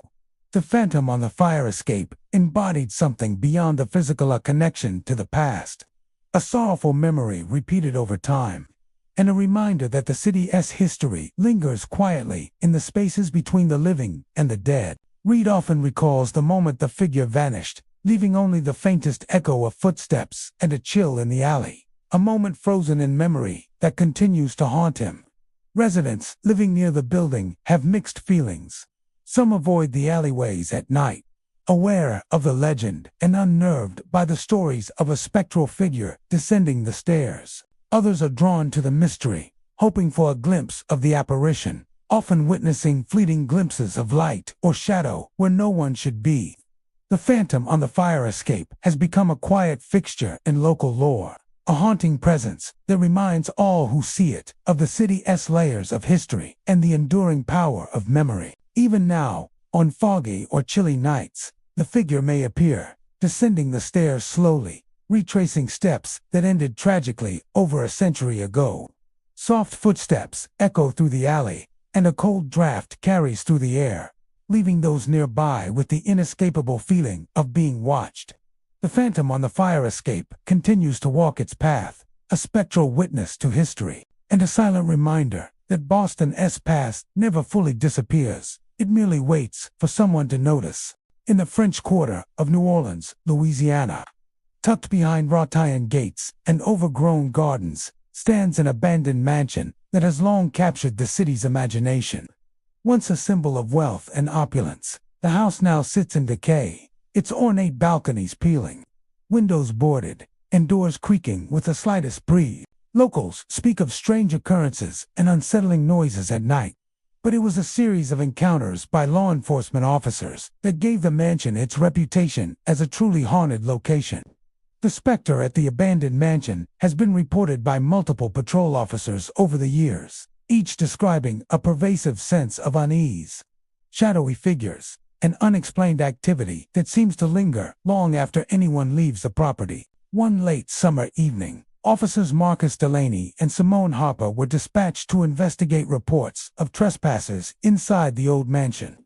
The streets were quiet, the sultry air heavy with humidity, and the mansion loomed like a dark sentinel at the end of the block. As they approached, a feeling of oppressive dread seemed to hang over the property, an intangible weight that pressed against the chest as they walked through the overgrown garden. The gates, though locked, creaked open as if moved by an unseen hand, and the officers felt a chill that contrasted sharply with the humid air outside. Once inside, the mansion's grand interior revealed signs of long abandonment. Furniture covered in dust, cobwebs stretching across chandeliers, and wallpaper peeling from the walls. Yet, as they moved through the hallways, both officers sensed movement that could not be explained by wind or settling timbers. Shadows shifted across doorways and stairwells. Fleeting figures glimpsed out of the corner of their eyes, only to vanish when turned toward directly. On several occasions, doors that had been closed swung open slowly, as if inviting war warning the officers deeper into the house. While surveying the first floor, Officer Delaney noticed a dark silhouette at the end of a hallway. The figure was indistinct, like a shadow pressed against the wall, and yet it had a humanoid form. He called out, but there was no response, only the soft creak of the floorboards beneath his own steps. Harper moved to investigate, but as they approached, the figure dissipated, leaving only a lingering cold spot in its place. Both officers reported a sudden feeling of dread, as if the presence was aware of their intrusion and disapproved of their investigation. Paranormal investigators, who later examined the mansion, documented activity consistent with these accounts. Using thermal cameras, they detected cold spots that appeared in hallways and rooms with no apparent ventilation. EMF meters registered spikes in energy near areas where officers had seen shadow figures. Audio recordings captured faint whispers, too soft to distinguish clearly, but unmistakably present, echoing across empty halls. The investigators speculated that these manifestations could be residual hauntings, echoes of intense emotional energy left behind by former residents who had experienced tragedy, betrayal, or sudden death within the mansion's walls. Historical records of the mansion reveal a tumultuous past. Built in the mid-1800s, the home had housed prominent families and had been the site of numerous events, from lavish parties to domestic disputes. Over time, the mansion fell into disrepair as its occupants moved away or passed on. Accounts from decades ago speak of servants and family members experiencing inexplicable phenomena, objects moving on their own, fleeting apparitions in period clothing, and sudden drops in temperature within certain rooms. Many believe that these events left behind an imprint of the mansion's past, a lingering energy that continues to replay itself for anyone entering the house. Officers and investigators alike described the experience inside the mansion as psychologically taxing. The oppressive feeling of dread seems to grow the longer one remains inside, and shadow figures appear without warning, often disappearing when approached. Some report hearing footsteps pacing across the upper floors, the sound echoing as though someone were walking carefully on the creaking boards. Others have experienced doors opening and closing on their own, sometimes slamming shut with enough force to startle even experienced officers.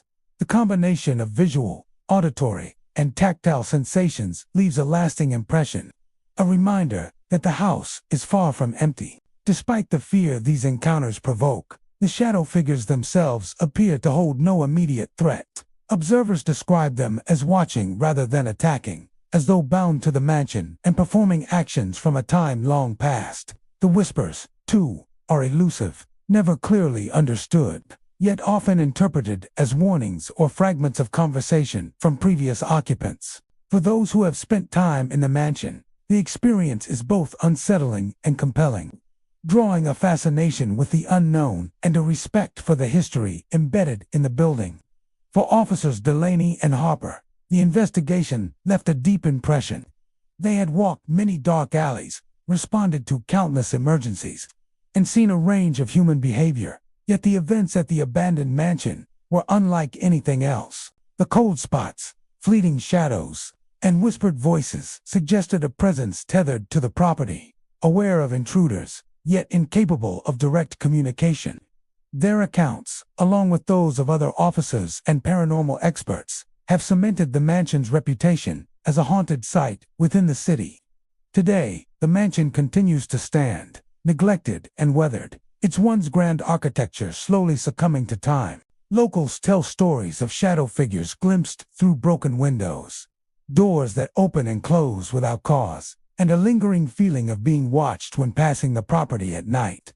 The specter at the abandoned mansion serves as a chilling reminder that some places retain the echoes of the past, and that the lives, tragedies, and unresolved energies of former inhabitants can endure long after the last occupant has departed. Even now, those who venture near the mansion at night may hear the faint creak of floorboards, the distant whisper of voices, or see fleeting shadows that vanish when approached. The phenomenon persists, a haunting presence that keeps the mansion alive in memory and lore. The specter at the abandoned mansion remains a silent, enigmatic witness to the passage of time, a ghostly reminder that some houses never truly empty, and some histories never truly fade. In the heart of Washington, D.C., where grand government buildings line tree-shaded streets and security cameras monitor every corner, the night brings a different kind of presence, one that is rarely captured on official reports yet has been witnessed by several law enforcement officers over the years. Among these accounts, a particular incident involving Officer Daniel Monroe stands out, becoming part of the whispered stories about the unknown and unexplained within the city's corridors of power.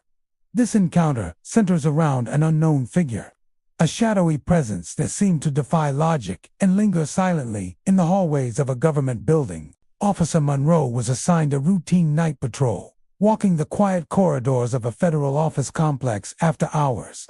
The building, though usually bustling during the day, had a stillness at night that amplified every creak, every hum of fluorescent lights, and every distant footstep from neighboring buildings. Monroe's flashlight swept across polished floors and glass-paneled offices, catching only reflections and shadows cast by furniture and architectural details.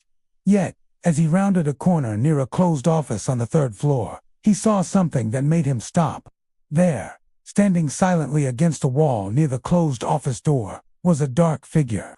It was humanoid in shape, but vague in detail, almost as if the shadow had mass but no substance. Monroe instinctively raised his voice, announcing himself, but the figure remained perfectly still, a stark contrast to the otherwise silent hallway.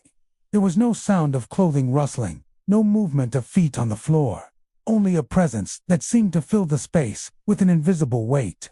Monroe stepped closer, his flashlight cutting through the darkness, yet the figure did not respond or move. Then, as if dissolving into the air itself, the figure vanished. One moment it was standing there, the next the hallway was empty, and only the echo of Monroe's own footsteps seemed to linger. Despite the figure's disappearance, a chill remained, heavy and unexplainable, pressing against Monroe's chest. The temperature of the corridor seemed to drop noticeably. A sudden cold that was not accounted for by the building's climate control. Monroe paused for several minutes, scanning the hallway, calling out, and checking the surrounding offices. There was no sign of anyone else, no indication of a prank or a passerby, only the faint residual chill that clung to the air.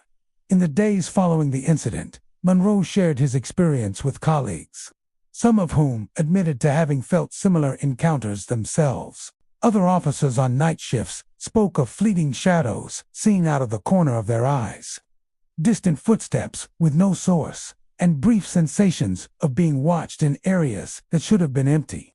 Although many of these encounters could be attributed to fatigue or the eerie quiet of the building, the consistency of reports from trained law enforcement personnel lent credibility to the notion of an unexplained presence. Historians and local researchers who have studied the government buildings in that district noted that many of these structures date back to the early 20th century. Their long history, combined with decades of activity, meetings, decisions, and sometimes tragedies, might leave residual energy within the architecture itself. Some experts suggest that buildings frequented by intense human activity, particularly spaces where high-stakes events occur, can retain a subtle imprint of past emotions and events.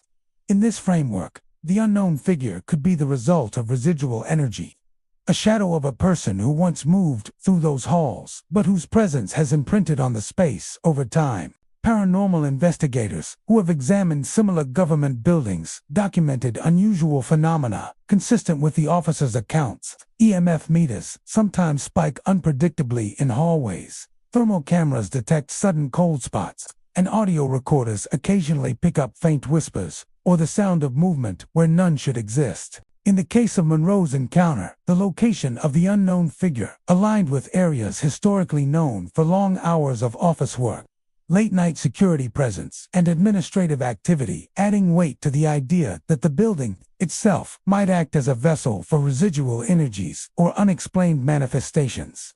Witnesses described the unknown figure as silent, unthreatening in appearance, but deeply unnerving in its presence. Unlike more active hauntings, where objects move or doors slam, this apparition seems tied to observation and subtle influence. Officers and night staff who experience such encounters often report a strong psychological reaction, an instinctive awareness that they are being watched, a heightened sense of alertness, and sometimes a lingering unease that lasts long after leaving the building. This particular quality makes the unknown figure especially memorable, leaving a lasting impression without direct interaction. For Officer Monroe, the experience was transformative. He had spent years patrolling the streets and hallways of federal buildings, witnessing everything from minor disturbances to serious emergencies. Yet the encounter with the shadowy figure was unlike anything he had faced. It was a presence that existed beyond the ordinary parameters of his experience. A silent reminder that the world often contains mysteries that cannot be fully explained or rationalized. The chill that lingered in the hallway, the figure's sudden disappearance, and the oppressive sense of being observed remained vivid in his memory, shaping his perception of the building and the unseen layers of reality it might contain. Even today, the story of the unknown figure in Washington, D.C. persists among officers and building personnel. Some walk past the offices at night with a cautious awareness, sensing a presence just out of sight. Others are drawn to the mystery, hoping to catch a glimpse of the shadowy figure themselves, or simply to witness the subtle traces left behind. A lingering chill, a fleeting shadow, or the faint echo of footsteps that vanish when approached. The phenomenon serves as a quiet reminder that even in the heart of the nation's capital, where power and bureaucracy dominate, the past continues to whisper, leaving traces of history and unresolved energy that haunt the corridors long after the last lights go out. The unknown figure endures as an enigmatic presence, a shadow silently observing the ebb and flow of human activity. It may never fully reveal itself, yet its existence is recorded in the experiences of those who have encountered it, a spectral witness to the weight of history and the subtle mysteries that linger in the city's most storied halls. And so, dear viewers, our journey through the unexplained encounters of America's police officers comes to an end. 25 true ghost sightings, where even those trained to face danger could not explain what they saw. These stories remind us that the unseen is not always friendly, and some spirits linger where the living tread. If you ever find yourself in the path of the unknown, remember to be cautious, respect the spirits, and never dismiss what you cannot see. Thank you for walking this haunted path with me. Until next time, keep your senses alert, your courage steady, and remember, some forces cannot be arrested or tamed, they simply are.